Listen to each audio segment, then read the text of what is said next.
Degree అందరూ ఇస్తారు. Career కి క్లారిటీ ఇచ్చేది మాత్రం కాన్ఫిడో. బెస్ట్ యూనివర్సిటీ సీట్ తో పాటు సెటిల్ అయ్యే స్కిల్ కూడా గ్యారంటీ. 45 సంవత్సరాల తన సినీ ప్రయాణంలో పాడిన పాటలు సంఖ్యాపరంగా తక్కువైనా కూడా ఆణిముత్యాల లాంటి పాటలు పాడారు. అన్ని బాణీలని స్పృశించారు. లాలు దర్వాజా లస్కర్ బోనాల పండగ, హుషారైన పాట, జోలా జోలమ్మ జోలా, చలాకీ పాట, మాటే మంత్రము, మంచి రొమాంటిక్ మెలడీ, పిబరే రామరసం, భక్తిరస ప్రధానమైన శాస్త్రీయ బాణి, వేదం అణువణువున నాదం, ఎంతో క్లిష్టమైన శాస్త్రీయ బాణిలో ఉండే పాట. ఇవన్నీ పాడింది మనందరికీ సుపరిచిత గాయని శ్రీమతి ఎస్పి శైలజ. అంతేకాదు, తన మాటే మంత్రం అనుకున్నాం కదా, డబ్బింగ్ ఆర్టిస్ట్గా ఎందరికో తన గాత్రదానాన్ని చేసి చక్కగా చక్కటి పాత్రల్ని పండించారు. అంతేకాకుండా గృహిణిగా, గొప్ప అన్నకి చక్కనైన చెల్లిగా తన ప్రయాణాన్ని కొనసాగిస్తూ తన జీవితంలో చూసిన అనుభవాలు, పాడిన పాటలు, మధుర స్మృతుల్ని తలుచుకునే ప్రయత్నం ఇవాల్టి సిల్వర్ స్క్రీన్ లెజెండ్ శ్రీమతి ఎస్పి శైలజ గారితో. ఇవాల్టి మన సిల్వర్ స్క్రీన్ లెజెండ్ శ్రీమతి ఎస్పి శైలజ గారితో మాట్లాడబోతున్నాం. శైలజ గారు నమస్కారం. స్వప్న గారు ఎలా ఉన్నారు? బాగున్నాం, మిమ్మల్ని చూసి ఇంకా బాగున్నాం, ఆనందంగా. 45 సంవత్సరాలు కెరియర్ అని మా షో టీం మాట్లాడుతుంటే తెలుసుకున్నాం అనమాట. కానీ మీ గొంతుకి మాత్రం 25 ఏళ్ళు, ఇంకా తక్కువ. ఏం లేదమ్మా, ఏజ్తో తెలుస్తుంది, కొంచెం నాకు తెలుస్తుంది కదా, నా శృతి రేంజ్ తగ్గిందని తెలుస్తుంది. అవునా? బట్ భగవంతుడి అనుగ్రహం అంతే. ఈ మధ్య ఏం పాటలు పాడారు? సినిమాల్లో ఎక్కువ సినిమాల్లో అసలు పాడట్లేదనే చెప్పాలి. బట్ ప్రైవేట్ ఆల్బమ్స్ వాటిలో పాడుతున్నాను. అన్నమాచార్య కీర్తనలు అవి ఈ మధ్యనే పాడడం జరిగింది కొన్నిటికి. ఏదో ఒకటి ఇటు డివోషనల్ కానీ లేకపోతే ప్రోగ్రామ్స్ కానీ అలా పాడుతూనే ఉన్నాను. ఎస్పి శైలజ గారి పాటలు అంటే లిస్ట్ ఆఫ్ టాప్ 30 సాంగ్స్, అవి ఎప్పటికీ గుర్తుండిపోయే మంచి మంచి పాటలు పాడారు మీరు. Thank you. సో అంటే అవి యాదృచ్ఛికమా అలాంటి పాటలు మీకు రావడం, మీరు పాడాక వాటికి ఆ బరువు వచ్చిందని? అట్లా ఏం లేదు మా, నిజంగానే యాదృచ్ఛికం అనే చెప్పాలి. ఎందుకంటే నేను ఫీల్డ్లోకి రావడమే యాదృచ్ఛికం. నేను అసలు ఒక సింగర్ని అవుతానని, కానీ ఇంట్లో కూడా పెద్ద ఎక్స్పెక్టేషన్స్ ఎవరికీ లేవు. బట్ మా మదర్కి మటుకు ఉండేదన్నమాట. అంటే మిగతా సిస్టర్స్ అందరూ మ్యూజిక్ నేర్చుకున్నారు ఇంట్లో. అవును. సో అమ్మకి ఏంటంటే ఒక్క పిల్లైనా ఒక్క పాట పాడితే బాగుండే సినిమాలో అని. బట్ నాన్నగారేమో కొంచెం స్ట్రిక్ట్గా ఉండేవారు. ఆడపిల్లలు పెద్దక్కలందరూ నేర్చుకున్నారు మ్యూజిక్. అంటే పాడకూడదా, సినిమాల్లో పాడకూడదా? అంటే స్టేజ్ మీద పాడటం కానీ అవన్నీ లేదు. కావాలంటే ఏదైనా కీర్తనలో పాడుకోండి, ఇంట్లో పాడుకోండి, ఏదైనా ఆరాధనోత్సవాలు జరుగుతాయి, త్యాగరాజస్వామి, అక్కడ పాడుకోండి, అంతే. ఆ లెవెల్లో ఆలోచించేవారు నాన్నగారు. అమ్మకి ఏంటంటే అన్నయ్య పాడుతున్నారు కదా ఆల్రెడీ, ఒక్క అమ్మాయి ఒక్క పాట పాడితే చాలు నాకు అని ఆవిడ ఆశ. సో నా దగ్గరకు వచ్చేటప్పటికి ఏమైందంటే కొంచెం సడలింపు వచ్చింది. అంటే స్కూల్ ద్వారా వచ్చింది. స్కూల్లో కాంపిటీషన్స్లో పాడటం, ప్రైజులు రావటం. అవును. సో అమ్మ అది బాగా ఎంకరేజ్ చేసేవారు. అంటే కాంపిటీషన్స్ వరకు నాన్న ఒప్పుకునేవారు, కానీ ప్రోగ్రామ్స్కి వెళ్ళటం, స్టేజ్ మీద పాడటం ఒప్పుకునేవారు కాదు. నాన్నగారికి తెలియకుండా పంపించేవారు అమ్మ. నేను కూడా అది పెద్ద సీరియస్గా తీసుకోలేదు. ఏదో పాడుతున్నాను తెలుసు, పాటలు నేర్చుకోవడం ఇష్టం. పెద్ద మనకి వెసులుబాటు కూడా ఉండేది కాదు. అంటే టేప్ రికార్డర్స్ అలా కాకుండా నేను రేడియోలో వినడం, అక్కయ్య దాన్ని నాకు చెప్పడం, రాసుకోవటం, అట్లా నేర్చుకున్నాను నేను. ఎలాంటి పాటలు అప్పుడు నేర్చుకునేవి? అప్పుడు ఎక్కువగా సుశీల్ గారి పాటలే. అసలు రేపల్లె వేచను, రాధకు నీ వేర ప్రాణం, ఇవన్నీ అన్నమాట. నీ దయరాధ, పూజలో సాంగ్స్ అన్నీ సుశీల్ గారి పాటలు, అందరి పాటలు నేర్చుకునేదాన్ని. ఒక పెద్ద చేంజ్ ఏంటంటే అప్పుడు యాదోంకి బారాత్ రిలీజ్ అయింది. ఆ పాటలు అసలు ఎక్కడికో తీసుకెళ్ళిపోయాయి. ఇలా కూడా చేంజ్గా ఉంటున్న పాటలు అంతే తప్పించి నేను సినిమాల్లో పాడాలి అనే ఉద్దేశం అయితే నాకు లేదు. అంటే అనుకున్నా మహా అయితే ఒక పాట పాడతానేమో, అంతే. చదువు మీద, కాంపిటీషన్స్ మీద, వీటి మీదే జాస్ ఉండేదన్నమాట. తర్వాత స్పోర్ట్స్లో ఉండేదాన్ని నేను. నేను ఖోఖోలో స్టేట్ సెలెక్ట్ అయ్యాను అనమాట. సో వాటి మీద ఇంట్రెస్ట్ ఉండేది. అవి ఎప్పుడు ఆంక్షలు లేవా ఆడపిల్లలు స్పోర్ట్స్ ఆడడం ఏంటి? అది కూడా అంటే మాది ఆడపిల్లల స్కూలే కదండి, ఓన్లీ అబ్బాయిలతో ఏం లేదు, అమ్మాయిలతోనే, ఆడపిల్లల స్కూల్స్తోనే కాంపిటీషన్స్ ఉండేవి. అందుకని నాన్నగారు దానికి ఏమనేవారు కాదు. సెలెక్షన్స్ అప్పుడు మటుకు కొంచెం భయపడ్డారు. ఏలూరులో సెలెక్షన్స్ అయింది, స్టేట్ సెలెక్షన్స్.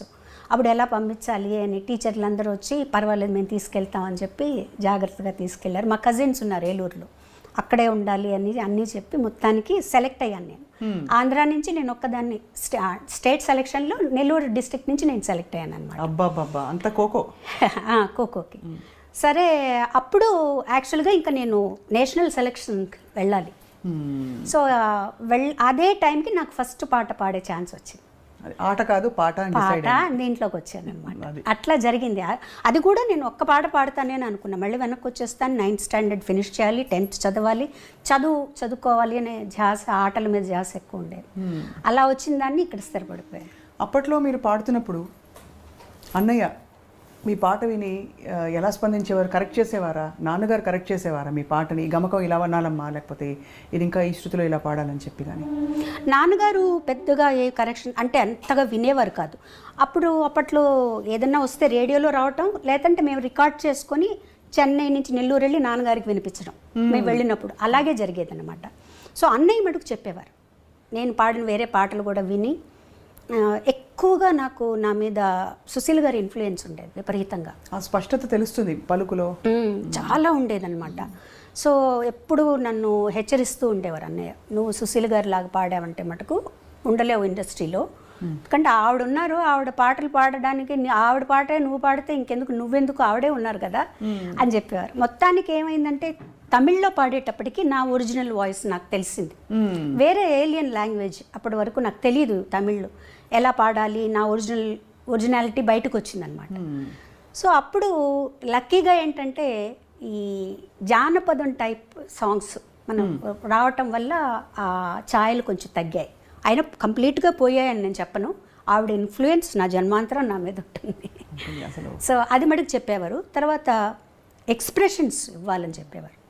కంపోజ్ చేస్తారు అన్నీ ఓకే, నువ్వేం చేస్తావు దానికి, నీ ఎక్స్ప్రెషన్స్ ఇవ్వాలి ఆ పాటలో. లేకపోతే అక్కడ వాళ్ళు యాక్ట్ చేస్తారు ఓకే, ఆ పాట బ్లాండ్గా ఉందనుకో వాళ్ళు మటుకు ఏం చేస్తారు, ఆ పాట నువ్వు అనుభవించి నువ్వు కూడా కొంచెం నటించాల్సి ఉంటుంది.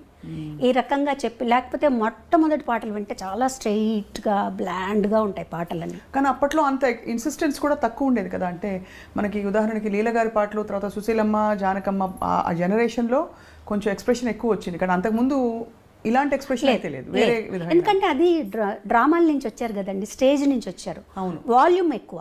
అవును, వాల్యూమ్ మీదే ఉండేది పాట అంతా. వాళ్ళకి భావం మీద తక్కువ. ఒక రకంగా భావం మనకి ఆ భావం రావాలి అంటే ఘంటసాల గారు, జానకి గారి దగ్గర నుంచే వచ్చింది ఆ భావాన్ని తీసుకొచ్చి. సుశీల్ గారి వాయిస్కి భావం అక్కర్లేదు అసలు. ఆవిడ గొంతుకు అలాగే ఏ భావమైనా పలికేస్తుంది అనమాట.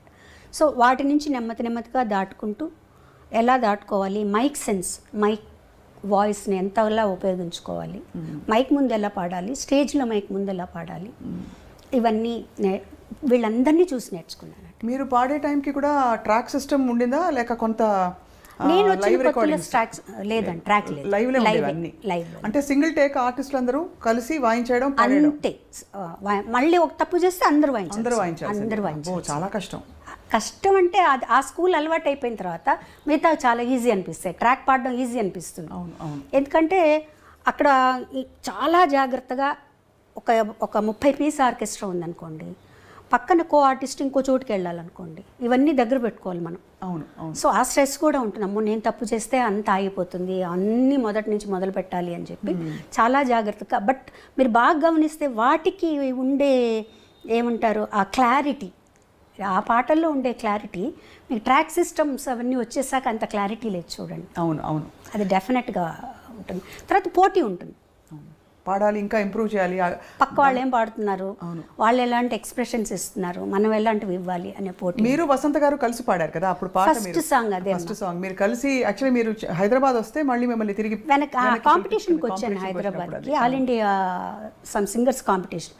మన చిత్తరంజన్ గారే దానికి జడ్జిగా వచ్చారు. ఆ రోజు పాడేసి లక్కీగా నేను వసంత ఇద్దరం పాడేసి ట్రైన్ ఎక్కాము. ఇద్దరు కలిసి పాడారా? లేదు, తను ఒక సాంగ్ నేను ఒక సాంగ్. తనకు ఫస్ట్ ప్రైజ్, నాకు సెకండ్ ప్రైజ్ వచ్చింది ఆ కాంపిటీషన్. తనేమో రారయ్యా పోయిన వాళ్ళు అని గాజులకి ఇష్టైలో ఒక పాట పాడింది. నేను ఏం పాడానో నాకు అంతగా గుర్తులేదు, రాధకు నీవేర ప్రాణమే పాడాను అనుకుంటానండి. సో అది పాడిన తర్వాత మధ్యాహ్నానికి మాకు అప్పుడు ఫోన్లు ఎవరింటికో తెలిసిన వాళ్ళ ఇంటికి ఫోన్ చేసి అన్నయ్య పిల్లలిద్దరిని ట్రైన్ ఎక్కించి మార్నింగ్ కల్లా చెన్నైలో ఉండేటట్టు చేయమన్నారు అనమాట. సో ఆ కాంపిటీషన్ పాడి ట్రైన్ ఎక్కి వచ్చేసాం. అది 1977 కాదు. 1977 77 కదా? 77 13th ఫిబ్రవరి 14th ఫిబ్రవరి పాడామని. అబ్బా గూస్ బంప్స్ వస్తున్నాయి మీరు చెప్తుంటే, అంటే అంతకాలం క్రితం.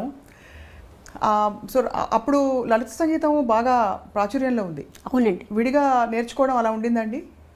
అంటే లలిత సంగీతం అవన్నీ ఏదైనా మంచి పాటలు ఉన్నాయి. ఇప్పుడు కచేరీలు చేసేటప్పుడు అప్పుడు లలిత సంగీతం కూడా పాడేవాళ్ళు. సినిమా పాటలతో పాటు లలిత సంగీతాలు పాడేవాళ్ళం, అందరూ పాడేవాళ్ళు, కో సింగర్స్ అందరూ. సో ఆ లెక్కగా నేర్చుకున్నాను అనమాట కొన్ని పాటలు. ఒక్క పాట గుర్తు చేసుకోగలుగుతారా? ఒక పల్లవి. లలిత సంగీతమా? మీ ఇష్టమైన పాట. లలిత సంగీతం ముఖ్యంగా ఎందుకంటే అది మనకి తరచుగా వినిపించదు. ఇది యాక్చువల్గా నేను పాడే ఈ లలిత సంగీతం ఏంటంటే చాలా ప్రాచుర్యం పొందింది, కానీ ఎవరు రాశారు, ఎవరు కంపోజ్ చేశారని తెలియదు. మా సిస్టర్ రాసింది, తనే కంపోజ్ చేసింది అనమాట. ఇది అప్పుడు డీడీలో వచ్చింది. నేను అన్నయ్య గారు పాడేటప్పుడు అన్నమాట. నిన్ను పిలిచాను, వెదకి అలిశాను, అయినా కానరాకున్నావు నీవు. నిన్ను పిలిచాను, వెదకి అలిశాను, అయినా కానరాకున్నావు నీవు. మురళిని మ్రోగించు, జాలిని చూపించు, మురళిని మ్రోగించు, జాలిని చూపించు, లాలించి పాలించి కరుణ చూపించు, నన్ను లాలించి పాలించి కరుణ చూపించు. నిన్ను పిలిచాను, వెదకి అలిశాను, అయినా కానరాకున్నావు నీవు. మీరే గుర్తుపెట్టుకున్నారు చక్కగా. ఎంత చక్కటి పాట, ఎలా మర్చిపోతామండి ఈ పాట. మేము పెరుగుతున్నప్పుడు ఈ పాటలన్నీ కూడా వినికిడి మీద చాలా ఇష్టమైన. ఇప్పటికీ ఈ మధ్యలో కూడా టెలికాస్ట్ అవుతుంది. నిత్య సంతోష్ గారు ఫోన్ చేశారు, అది ఎవరు రాశారో కొంచెం చెప్తారా లిరిక్స్ అంటే, మా సిస్టర్ ద్వారా పంపించామన్నమాట అది. సో అలా పాట ప్రయాణం మొదలై మీరు పాటకే ఖోఖో కాదని చెప్పి ఇటు మళ్ళీపోయారు. ఖోఖోని మిస్ అయ్యారా కొంచెం? అయ్యో వెళ్ళి ఆడాలి. డెఫినెట్గా స్కూల్ మిస్ అయ్యాను నేను. అంటే 9th మధ్యలోనే వచ్చేసాను. వచ్చేసిన తర్వాత ఇంకా ఒక తమిళ్లోకి వచ్చేసిన తర్వాత కొంచెం తమిళ్లో ఎక్కువ బిజీ అయిపోయాను నేను. సో అప్పుడు 9th మధ్యలో ఆపేసి రావాల్సి వచ్చిందనమాట. తర్వాత 10th ప్రైవేట్గా రాసి చదివాను. బట్ ఆ స్కూల్ అట్మాస్ఫియర్, కాలేజ్ అట్మాస్ఫియర్ ఇవేవి తెలియవు నాకు. బట్ ఎలా అయినా డిగ్రీ చేయాలని ఒక ఆశ. అవును. తర్వాత మళ్ళీ ఒక 5 years తర్వాత డిగ్రీ ఫినిష్ చేశారు. శైలజ గారు, మిమ్మల్ని ఎప్పుడు చూసినా అప్పటి నుంచి ఇప్పటిదాకా మీరు పాటలు పాడిన తీరు, ఇప్పుడు లాస్ట్ ఇంటర్వ్యూ మనం చేసినప్పుడు చాలా పద్ధతైన పెంపకం కొట్టొచ్చినట్టు కనిపిస్తుంది. ఎవరి ప్రభావం? అన్నయ్య ప్రభావం, లేకపోతే నాన్నగారు అమ్మగారు అలా చెప్పించి? ఎక్కువ చెప్పాలంటే అమ్మగారు, ముగ్గురిది ప్రభావం ఉందండి. ముందు అమ్మగారు ఎంత మనకి స్వాతంత్రం ఇస్తారో అంత స్ట్రిక్ట్గా ఉండేవారు. దాన్ని మీరు ఉపయోగించుకోండి తప్పించి దాన్ని నిరుపయోగం చేసుకోకూడదు. నేను ఇచ్చే స్వాతంత్రాన్ని దాన్ని చక్కగా ఉపయోగించుకోండి, అంతేగాని ఓవర్గా ఇవన్నీ ఉండకూడదు. పద్ధతిగా అలా ఉండాలి. ఉదాహరణకి అంటే కట్టుబొట్టు అలాగా? కట్టుబొట్టు అలాగే అంటే ఎంత అమ్మ అంటే, మేము స్కూల్కి వచ్చాక 2 జడలు వేసుకోవడం స్కూల్లో తప్పనిసరి కాబట్టి వేసుకునేవాళ్ళం. మా అక్కయ్యలు 2 జడలు కూడా వేసుకోకూడదు, 1 జడ వేసుకోవాలి. 2 జడలు కంటే 1 జడ ఇంకా పద్ధతి అలా ఉండేవాళ్ళమాట. మా దగ్గరకు వచ్చేటప్పుడు స్కూల్కి కంపల్సరీగా ఇలా కట్టుకొని వెళ్ళాలి, 2 జడలు కట్టుకుని వెళ్ళాలి. సో అది అలవాటు అయిపోయింది, అలా ఉండేది. తర్వాత సినిమాలు కూడా మా అమ్మగారు మా నాన్నగారు అస్సలు సినిమాలు చూడరు. మా అమ్మగారు బయటికి రారు. ఎప్పుడన్నా ఏదన్నా సినిమా బాగుంది అంటే చూసి ఎవరన్నా వచ్చి చెప్తే ఈ సినిమా చూడొచ్చు అంటే మమ్మల్ని పంపించేవాళ్ళు. సినిమాలు చూడడం కూడా. తర్వాత కొంచెం మా జనరేషన్ వచ్చేటప్పటికి మేము కొంచెం స్వాతంత్రం వచ్చిందనమాట. మా అక్కయ్య వాళ్ళనైతే అసలు కొన్ని సినిమాలకి వెళ్ళకూడదు, ఏంటంటే అందులో వర్షంలో తడుస్తారట హీరోయిన్. సో అలా ఉండేది. బట్ చదువులో కానీ, ఆటల్లో కానీ, కాంపిటీషన్స్, పాటల్లో కానీ వీటన్నిటిలో ఎంకరేజ్ చేసేవారు. అన్ని కాంపిటీషన్స్కి పంపించేవారు. డ్రాయింగ్ కాంపిటీషన్ దగ్గర నుంచి తర్వాత జనరల్ నాలెడ్జ్ అన్నిటికీ పంపించేవారు అనమాట అమ్మ. ఆ విషయంలో మటుకు ఇది. తర్వాత ఏదైనా స్టేజ్ మీద నేను పాడుతాను అంటే మటుకు వద్దనేవారు కాదు. వెళ్ళు పాడు, ఆ స్టేజ్ ఫియర్ పోతుంది నీకు, ఎవరో ఒకరిని తోడిచ్చి పంపించి నాతో పాడించేవారు అనమాట. అది కూడా నాన్నగారికి అంత ఇష్టం ఉండేది కాదు. మరి ఎలా మేనేజ్ చేసి అమ్మ మేనేజ్ చేసి తెలియకుండా పంపించేశారు. స్కూల్కి వెళ్ళిందనో ఎక్కడికో వెళ్ళిందనో అని చెప్పి పంపించేసేవారు అనమాట. వన్స్ అన్నయ్య సినిమాల్లోకి వచ్చిన తర్వాత కొంచెం బాలు సినిమాలో పాడుతున్నారు, వాళ్ళ కుటుంబం అట్లా ఇట్లా అయిన తర్వాత అప్పుడు నాన్నగారు కూడా కొంచెం పర్వాలేదు, అబ్బాయి అక్కడ ఉన్నాడు కాబట్టి అన్నయ్యతోటే కచేరీలకు వెళ్ళేదాన్ని, 1-2 కచేరీలకు హాలిడేస్లో. తను ఉన్నాడు కాబట్టి పర్వాలేదు అని చెప్పి పంపించారనమాట. మొదటి పాట పాడుతా ఉంటే సరే వెళ్ళరండి. అప్పుడు కూడా అందులో చిన్నపిల్లలం కాబట్టి ఆయన పెద్ద మాకు ఏం అడ్డంకి చెప్పలేదు. నాన్నగారికి చెప్పే తీసుకెళ్లారనమాట సాంగ్కి. ఎందుకు అడిగాను ప్రత్యేకంగా అంటే సాహిత్యాల విషయంలో కూడా కొంచెం ట్రెడిషనల్గా ఉండే ఇళ్లలో ఈ సాహిత్యం పాడించద్దు అని కూడా కొన్ని ఆంక్షలను చెప్పను, కానీ కొన్ని నియమాలు ఉంటాయి. సో ఆ నియమాలు అంటే ఉదాహరణకి రొమాంటిక్ డ్యూయట్స్ ఒక దశకంలో అయితే బాగా సాహిత్యాలు కొద్దిగా శృతి మించి కూడా మనం ఉన్నాయి, ఎప్పుడూ ఉన్నాయండి. అంటే మరీ ఇప్పుడు సపోజ్ నేను అన్నయ్య పాడుతున్నాను అనుకో, అసలు నేను అన్నయ్య డ్యూయట్ పాడేటప్పుడే నేను బుక్ ఇలా అడ్డం పెట్టుకుని పాడేదాన్ని. నాకు మొహమాటంగా ఉండేది చాలా. తర్వాత తను చెప్పేవాడు ఇలా అయితే ఎలా పాడగలుగుతాం, అప్పటికి ఇంకా అంత పెద్దగా ట్రాక్ సిస్టమ్ లేదు కదా, అలా ఉంటే పాడొచ్చు, ఇద్దరం కలిసి పాడాల్సి వచ్చినప్పుడు నువ్వు అలా ఉండకూడదు, పాటగా తీసుకో అని. లక్కీగా ఏంటంటే మా ఇద్దరికి అలాంటి సాంగ్స్ రాలేదు. అవును, ఇద్దరికి అంత భయంకరమైన సాహిత్యం ఉన్నవి లేవు. ఒకవేళ 1-2 వచ్చినా కూడా తను ఏం చెప్పాడంటే మేము ఇద్దరం పాడడం ఇది, మీరు వేరే వాళ్ళ చేత పాడించేసే అని చెప్పేసేవారండి. అబ్బా, అసలు మీ ఇద్దరం తను పాడదు, మీరు వేరే ఇంకెవరి చేతన్నా పాడించుకోండి అని చెప్పేసేవారనమాట. ఆ ఇబ్బంది ఎప్పుడు నాకు అంతగా రాలేదండి. సపోజ్ ఇంకొంచెం ఏదైనా నాకు నా నాలెడ్జ్కి తెలిసి ఏదన్నా కొంచెం బాగాలేదు ఇక్కడ అంటే నేను కొంచెం ధైర్యంగానే చెప్పేదాన్ని, ఇది బాగాలేదండి నాకు ఇబ్బందిగా ఉంది అని. అప్పుడు కొంచెం మన మాటను కూడా వినేవాళ్ళండి. అప్పుడు మీరు వదులుకోవడం కూడా పెద్ద విషయం, అంటే అవకాశం కదా. అవును.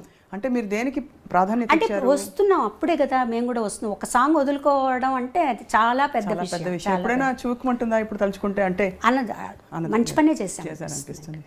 చాలా గొప్ప విషయం అండి, నా కళ్ళలో నీళ్ళు వస్తున్నాయి మీరు చెప్తుంటే. ఎందుకంటే నాకెప్పుడు మీలో ఒక గుణం, ఇది వ్యక్తిగతం అయితే ఏమనుకోకండి, కానీ అన్నయ్య గీసిన గీత నేను దాటకూడదు, అన్నయ్యకి తగ్గట్టుగా నేను ఉండాలి, అమ్మ నాన్నకి తగ్గట్టు ఉండాలనే ఆ చక్కదనం మీలో కనిపిస్తుంది. అంటే అన్నయ్య కూడా ఎప్పుడు కూడా నువ్వు ఇలా ఉండాలని ఎప్పుడు చెప్పలేదండి. తన్ని చూసే మనకు అర్థమైపోతుంది. తన ఒక్క చూపుతో ఇది నచ్చింది నచ్చలేదు అని తను మనం గమనించి చెప్పేసేయచ్చు. మన బిహేవియర్ ఎలా ఉన్నప్పుడు తను ఒక చూపు చూశాడంటే సేమ్ మా మదర్ అనమాట, ఓకే అర్థమైపోతుంది తనకు నచ్చలేదు, తనకు నచ్చినట్టు మనం ఉండాలి. అంటే చాలామంది అంటారు, అంటే మీ ఇండివిజువాలిటీని వదులుకోవడం కదండి అది. బాలుగారు చెప్పినట్టే మీరు ఉండాలి, ఆయన పద్ధతిలోనే మీరు ఉండాలి అంటే నేనేం నష్టపోలేదు కదండి. నేనేమి నష్టపోలేదు. నేను ఫీల్ అయితే నాకు స్వాతంత్రం లేదు, నేను ఇలా ఉండాలి అలా ఉండాలనుకుంటున్నాను అలా వెళ్ళాలనుకుంటున్నాను అంటే అప్పుడు నేను బాధపడచ్చు. నాకేమాత్రం లేదు, ఓకే. నేను ఎందుకంటే తను ఎంత కష్టపడుతున్నాడో, తను ఎంత పద్ధతిగా ఉన్నాడో, అందరితో ఎలా మెలుగుతున్నాడో అవన్నీ తన్ని ఇక్కడికి వచ్చాక, చెన్నై వచ్చాక నాకు అర్థమైంది. పెద్ద ఫ్యామిలీ మాది, ఆ ఫ్యామిలీని అంతా తనే పోషిస్తున్నారు. అలాంటప్పుడు తను ఎంత పద్ధతిగా ఉండాలి, ఎంత వర్క్ చేయాలి, డే అండ్ నైట్ వర్క్ చేసేవాడు. తను పిల్లలతో స్పెండ్ చేయలేదని అదని ఇదన్నీ అన్నా కూడా ఇంత ఫ్యామిలీ గడవాలి అంటే తను పిల్లలతో స్పెండ్ చేస్తే అవ్వదు. నేను ఆ ఫీల్డ్లోకి వచ్చిన తర్వాత ఇవన్నీ నాకు అర్థమయ్యాయి. మోర్ దెన్, ఎందుకంటే మిగతా వాళ్ళందరికంటే కూడా నేను తనతో ఎక్కువ స్పెండ్ చేశాను. సో నాకు అప్పుడు అర్థమైంది తను నలుగురితో ఎలా ఉంటారు, ఏమన్నా ఏ ప్రాబ్లమ్స్ ఉన్నా అవి ఇంటి దగ్గర. వన్స్ స్టూడియోకి వచ్చేసాక అసలు కంప్లీట్గా బాలసుబ్రహ్మణ్యం ఆ పాటకు చేంజ్ అయిపోతాడు అంతే. సో ఇవన్నీ కూడా ప్రొఫెషనల్గా మనం ఇలా ఉండాలి, ఈ పద్ధతిలో ఉండాలి. మనలో అనవసరంగా ఒక మాట మనం మాట్లాడకూడదు, మన గురించి ఇంకొకళ్ళు మాట్లాడకూడదు అంతే. ఆ పద్ధతి అట్లా అలవాటైపోయింది తనతో ఉండి. మాటే మంత్రము పాట పాడినప్పుడు మీరు చాలా చిన్నవారు, మీరు బాలుగారు కలిసి పాడిన ఈ పాట ఇప్పటికీ స్టేజ్ మీద హిట్ సాంగ్స్లో ఇష్టపడి, నేను ఎప్పుడైనా సినిమా పాటలు నాకు అన్నీ రావు కానీ పాడమంటే ఈ పాట చాలా ఇష్టంగా ఎంచుకునే పాట. ఆ పాట పాడినప్పుడు అంత అలవోకగా, అంత పవిత్రంగా, బ్యూటిఫుల్ మెలడీ, అది రొమాన్స్ పలికించడం కూడా అంత అందంగా ఎలా పాడారండి? యాక్చువల్గా మొదట తమిళ్లో వచ్చిందండి అది. తమిళ్లో ఇళయరాజా గారు, జెన్సీ గారు పాడారు, సింగర్ జెన్సీ గారు ఉండేవారు, తమిళ్లో ఆవిడ పాడారు. ఆ పాట విన్నప్పుడు నేను చాలా ఇన్స్పైర్ అయ్యాను. ఎంత బాగుంది ఈ సాంగ్, అసలు బ్యాక్గ్రౌండ్స్ కానీ సాంగ్ కానీ ఇట్లాంటి పాటలు పాడే అదృష్టం దొరుకుతుంది అన్నప్పుడు సీతాకోకచిలకలో ఇవాళ రికార్డింగ్ ఉందని వెళ్ళిన తర్వాత ఆ ట్యూన్ వినిపించగానే నాకు అసలు చాలా ఆనందం వేసేసింది అనమాట. ఈ పాట మనం పాడాలనుకున్నాం, మనకు వచ్చింది ఈ పాట అని. ఆ బ్యాక్గ్రౌండ్స్ మీరు ఇప్పుడు కాదు ఇంకో 10 సంవత్సరాల తర్వాత విన్నా కూడా అండి మనల్ని ఎక్కడికో తీసుకెళ్ళిపోతాయి. అప్పుడు ఇలా చేశారా, ఇంత మంచి బ్యాక్గ్రౌండ్స్ ఇచ్చారా, ఇంత బ్యూటిఫుల్గా ఒక సాంగ్ కంపోజ్ చేశారా అనిపిస్తుంది. ఎన్నిసార్లు పాడారు మీరు అన్నట్టు, ఆ పాట ఎన్నిసార్లు పాడినా కూడా మనల్ని ఒక లోకల్లోకి తీసుకెళ్ళిపోతుంది. కానీ నేను అన్నయ్య కూడా ఇద్దరం చాలా ఎంజాయ్ చేస్తూ ఆ పాటని చాలా అందంగా రావాలి పాట అని ఒక తపంతో పాడారు నిజంగా. ఆ పైకి వెళ్ళిన ఆ 2 లైన్లు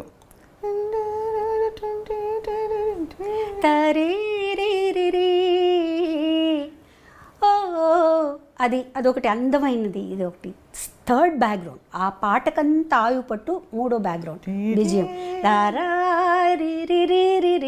తరరరరరరరా, అది చాలా అద్భుతంగా ఉంటుందండి. అసలు అది బాగుంటుంది.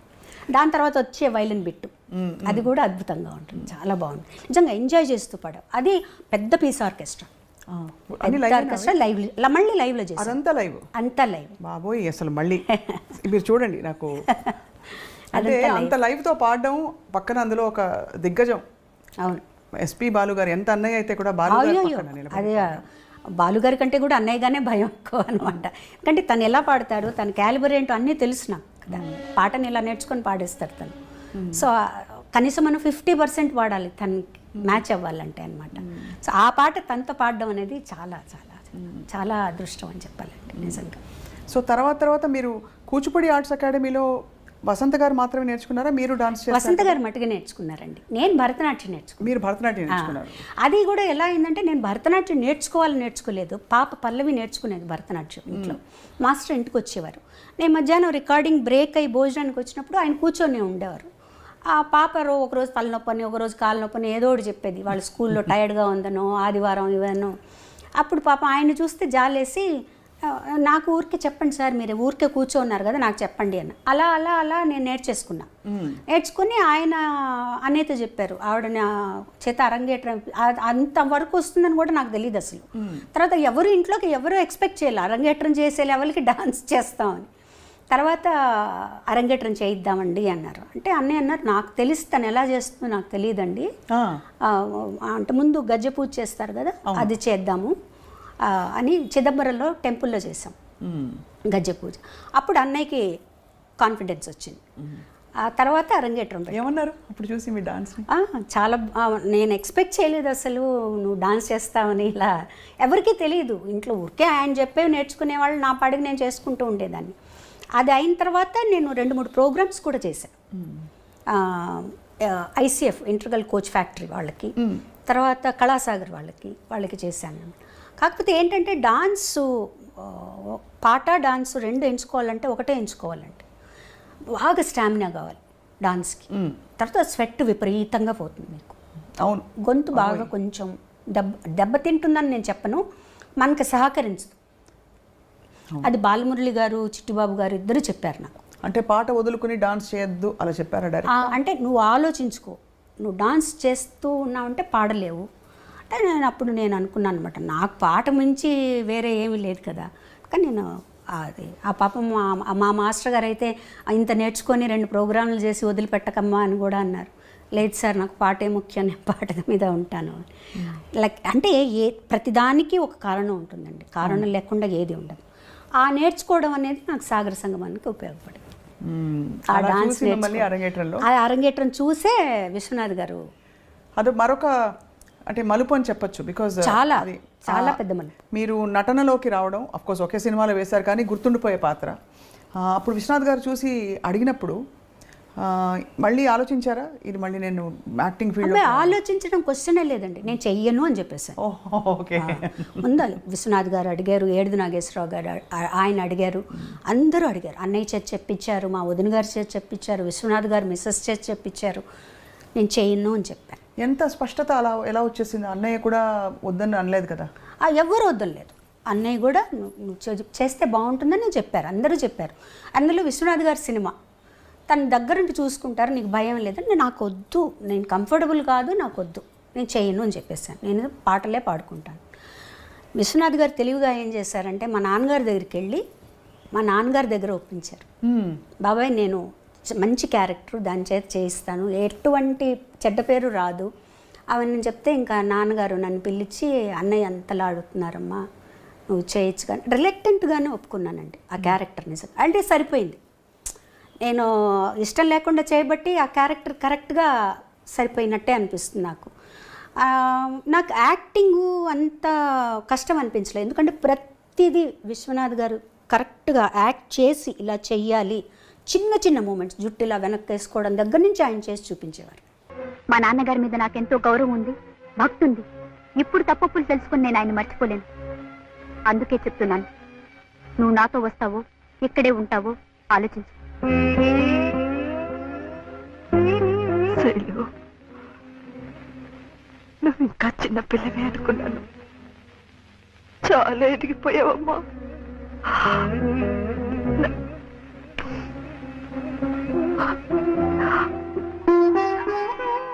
నన్ను వదిలి వెళ్ళిపోతావా? మన ఇంటి గౌరవం మనల్ని వదిలి వెళ్ళిపోయే ముందు నేనే నా జాగ్రత్త పడ్డం మంచిది. అందుకే ఇప్పటికీ మించిపోయింది లేదు. ఎవరిని కావాలనుకుంటున్నావో ఆలోచించుకో. కానీ అయినా మీరు అలా పట్టేసి, ఎందుకంటే ఆ పాత్రలో మీకోసమే ఆ పాత్ర అల్లినట్టు అనిపిస్తుంది. అది మనకి అది విశ్వనాథ్ గారిలో ఉందండి. అదే నేను చేసిన ఒక్క సినిమా కాబట్టి నాకు అనిపిస్తుంది ఆయనలో ఉంది అది. అంటే అఫ్కోర్స్ మనలో కూడా ఆ జీల్ రావాలి, చెయ్యాలి అని ఆయన చేస్తుంటే మనకు ఆటోమేటిక్గా వచ్చేస్తుంది. తర్వాత ఫస్ట్ నేను భయపడింది ఏంటంటే కమల్ హాసన్ గారు ముందర చేయాలి. ఇది శాస్త్రీయ నృత్యమా? కాదా? ఏ సాంప్రదాయం?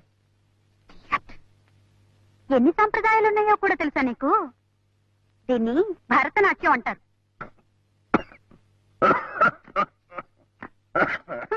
అమ్మో, అది నాకు అసలు నాకు వచ్చే ఆయన చెప్పినట్టు ఏదో కోతులు అవి గెంతులు వేస్తున్నట్టు, భూతాలు దయ్యాలు అన్నట్టు ఆ నా డాన్స్ సినిమా డాన్స్కి సరిపోదు. ఎందుకంటే సినిమా డాన్స్లో అన్నీ మిక్స్ అవుతాయండి, కథక్కు అన్నీ మిక్స్ చేస్తారు, కూచిపూడి ఎక్కువగా ఉంటుంది శేషు మాస్టర్ గారికి డాన్స్లో. అందులో ఆ సినిమాకి 3 డాన్స్ మాస్టర్లు. సో ఇలా అందులో ఒక పాటకి శేషు మాస్టర్ గారు, ఒక పాటకి రఘురామ్ మాస్టర్ గారు, నాకు వేదానికి రఘురామ్ మాస్టర్ గారు, ఓం నమ శివాయకి శేషు మాస్టర్ గారు. శేషు మాస్టర్ గారు అయితే 1 వీక్ నాకు రిహార్సల్స్ ఇప్పించారు. అంటే పాట పెట్టి రిహార్సల్స్ అంత రిహార్సల్ చేసి అంతా ఓకే చేసుకున్న తర్వాత సెట్కి వెళ్ళిపోయిన తర్వాత విశ్వనాథ్ గారు ఈ మూమెంట్ మార్చేద్దాం, ఆ మూమెంట్ ఇలా మార్చేద్దాం, నాకు భయం వచ్చేసేది, బాబోయ్ నేను చేయలేనేమో అని. కానీ చేయించారు, బాగా చేయించారు. నీకేం భయం లేదు, నువ్వు టైం తీసుకో అని. బట్ డాన్స్ కొంచెం కష్టపడ్డాను, కానీ నటన మటుకు విశ్వనాథ్ గారు చెప్పినట్టే చేశానండి. ఆయన ఎలా చెప్తే అలా చేశాను. ఏమిటి మమ్మీ ఉన్నట్టుండి ఎక్కడికి ప్రయాణం? డాక్టర్ తాతగారింటికి. అక్కడే కొన్నాళ్ళ పాటు ఉండి నువ్వు డాన్స్ నేర్చుకోవాలి. ఇంకా కొత్తగా నేర్చుకునేదే ఉంది, ఎన్నో ప్రోగ్రామ్స్ సన్మానాలు అయ్యాక. అదేనే నేను చేసిన పొరపాటు. పాకడం కూడా సరిగ్గా రాని పాప పరిగెత్తుతానంటే సరే అన్నాను. ఓహో, అయితే కొత్తగా నడకలు నేర్పే గురువు గారు అక్కడే ఆ ఊళ్ళోనే ఉన్నారన్నమాట. అవును. ఎవరు? బాలకృష్ణ గారు. వాట్?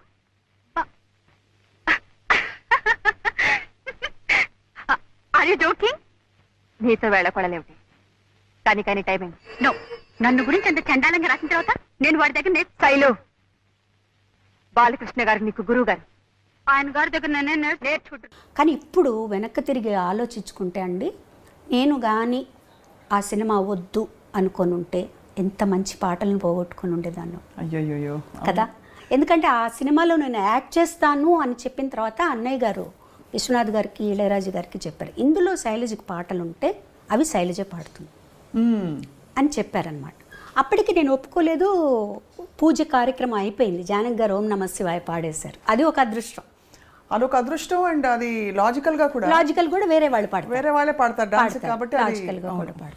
ఆ తర్వాత రాజా గారు ఏమన్నారంటే ఒక్క సాంగ్ తనకు వస్తుంది, అది తను పాడుతుంది, ఇంకో మంచి పాటలు కూడా ఉన్నాయి, తన చేతి పాడిద్దామని నాద వినోదము, వేవేల గోపెమ్మల భేదము పాడించారు. బ్యూటిఫుల్ సాంగ్స్ నిజంగా. ఐ థింక్ రాబోయే 50 సంవత్సరాలు అసలు ఏమాత్రం ఇది ఇప్పుడే పుట్టిన పాటలాగా పాడుకుంటున్నారు. ఇప్పుడు కూడా అంతే కదండి. అవును. తర్వాత ఇంకోటి ఏంటంటే ఆ టైంలో ఆ పాటలు నా చేత పాడించాల్సిన అవసరం లేదు వాళ్ళకి. సుశీల్ గారు ఉన్నారు, జానక్ గారు ఉన్నారు, వాణిజ్యరామ్ గారు ఉన్నారు, ఇంతమంది ఉన్నప్పుడు నా చేత ఇప్పుడు నేను పాడింది అనుకోండి, నా చేత పాడించవచ్చు. మిగతా పాటలు కూడా నా చేత పాడించాల్సిన అవసరం లేదు. అంత మంచి సాంగ్స్ వచ్చాయి నాకు. అవును. అసలు సాగర సంగమం అంటే నాకు ఆ సాంగ్స్ కోసమే నేను తర్వాత ఆలోచించుకున్నాను, యాక్టింగ్ అన్ని పక్కన పెట్టేద్దాం. అండ్ అది కూడా రికార్డింగ్కి వెళ్ళినప్పుడు మీరు ఇబ్బంది పడి భయపడ్డారు, మళ్ళీ నేర్చుకుని ప్రాక్టీస్ చేసుకురా అని వేదం చెప్పారు సాంగ్ రాజా అలాగే సార్, వేదం అయింది. సాంగ్ అని చెప్పి. అంటే అన్ని లైవ్ సాంగ్, వేదం లైవ్గా తీసామండి. Live? లైవ్ అక్కడికి వెళ్ళి నేర్చుకున్నాం, అక్కడికి వెళ్ళి అప్పుడే నేర్చుకుని అప్పుడే పాడడం. అది అది స్వరం నేర్చుకున్నామండి. ఫస్ట్ మేము స్వరం చెప్పారు నాకు అసిస్టెంట్ గారు, ఏం చేస్తారంటే మా స్వరం పాడాలి, మీరు స్వరం నేర్చుకోమంటారు. నేను స్వరం పాడడం ఎప్పుడు ఈజీ, అకారం కంటే కదా. స్వరం పాడేశాను. మానిటర్లో విని ఇళయరాజా గారు అన్నారు, స్వరం కాదు నాకు ఆలాపన కావాలి అన్న. రావట్లేదు ఆ ఫాస్ట్నెస్కి ఆలాపన. నేను చాలా టెన్షన్ పడిపోయాను. అన్నయ్య వేరే చోటుకి వెళ్ళాలి, వాళ్ళు ఇంత మంచి పాట ఇచ్చారు, పాడుతా అసగం భయం. అప్పుడు ఇళయరాజా గారు నువ్వు పని చేయి, నువ్వు స్వరం ఆయన అర్థం చేసి నువ్వు స్వరం పాడేసేయి, రేపు మార్నింగ్ వచ్చి నైట్ అంతా ప్రాక్టీస్ చేసి మార్నింగ్ వచ్చి ఆలాపన పాడు. ఆ బిట్ ఆలాపన పాడేసేమన్నారు. నైట్ అంతా ప్రాక్టీస్ చేసి మార్నింగ్ వెళ్తే ఎంత సులభంగా అనిపించిందో అసలు. అంటే నేను అడిగాను, ఏంటి సార్ నిన్న రాలేదు ఇవాళ ఎట్లా వచ్చిందంటే, సాధనమ్మా అంతే, నిన్న టైం లేదు నీకు పట్టుకోవడానికి, రాత్రంతా ప్రాక్టీస్ చేసో సాధన ఉంటే ఆటోమేటిక్గా వస్తుంది.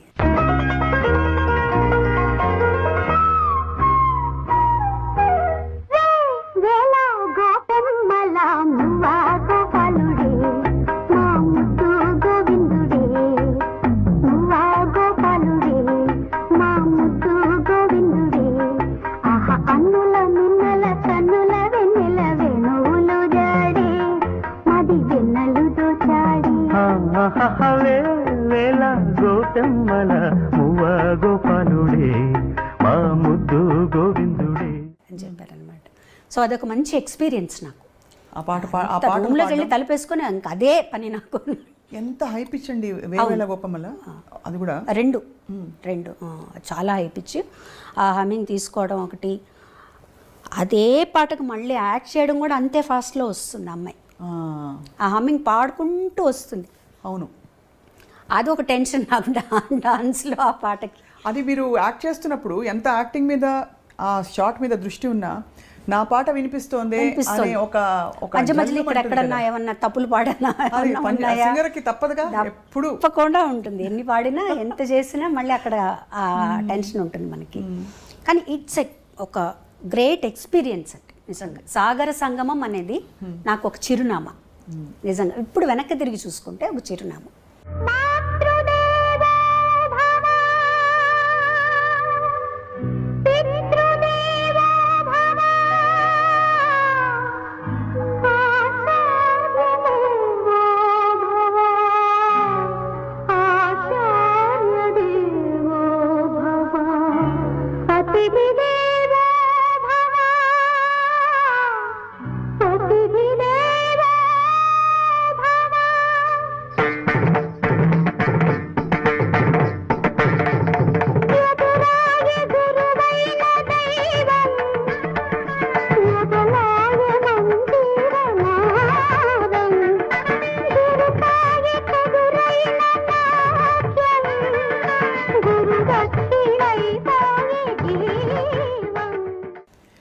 ఈ టైంకి యాక్చువల్లీ అంటే మామూలుగా మనకి మన జీవితం గురించి ఒక ఐడియా ఉంటుంది, మనం ఇలా ఉండాలి, ఇలా ఇది అవ్వబోతున్నా నేను అని.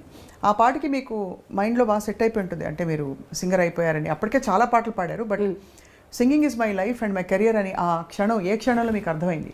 ఊరికే ఒకటి అర పాటలు వస్తూ అవకాశాలు వస్తూ పాడడం అది ఓకే, బట్ నేను పాట కోసమే పుట్టాను, పాట మాట నాకు అని చెప్పి ఎప్పుడు అర్థమైంది? నాకు వన్స్ నేను ఎక్స్పెక్ట్ చేయని విధంగా, ఇప్పుడంటే మనం నెలకి నేను 2 పాటలు పాడానండి, 3 పాటలు పాడానండి చెప్పుకుంటున్నాం. నేను ఎక్స్పెక్ట్ చేయని విధంగా ఒక రోజు 7 పాటలు పాడాను. ఒక రోజు 7 పాటలు పాడాను. ఒక నెలలో 30 పాటలు పాడాను. సో ఇలా ఉన్నప్పుడు నాకే ఆశ్చర్యం వేసే, అసలు నా చేతి ఇలా పాడిస్తున్నారు వీళ్ళు.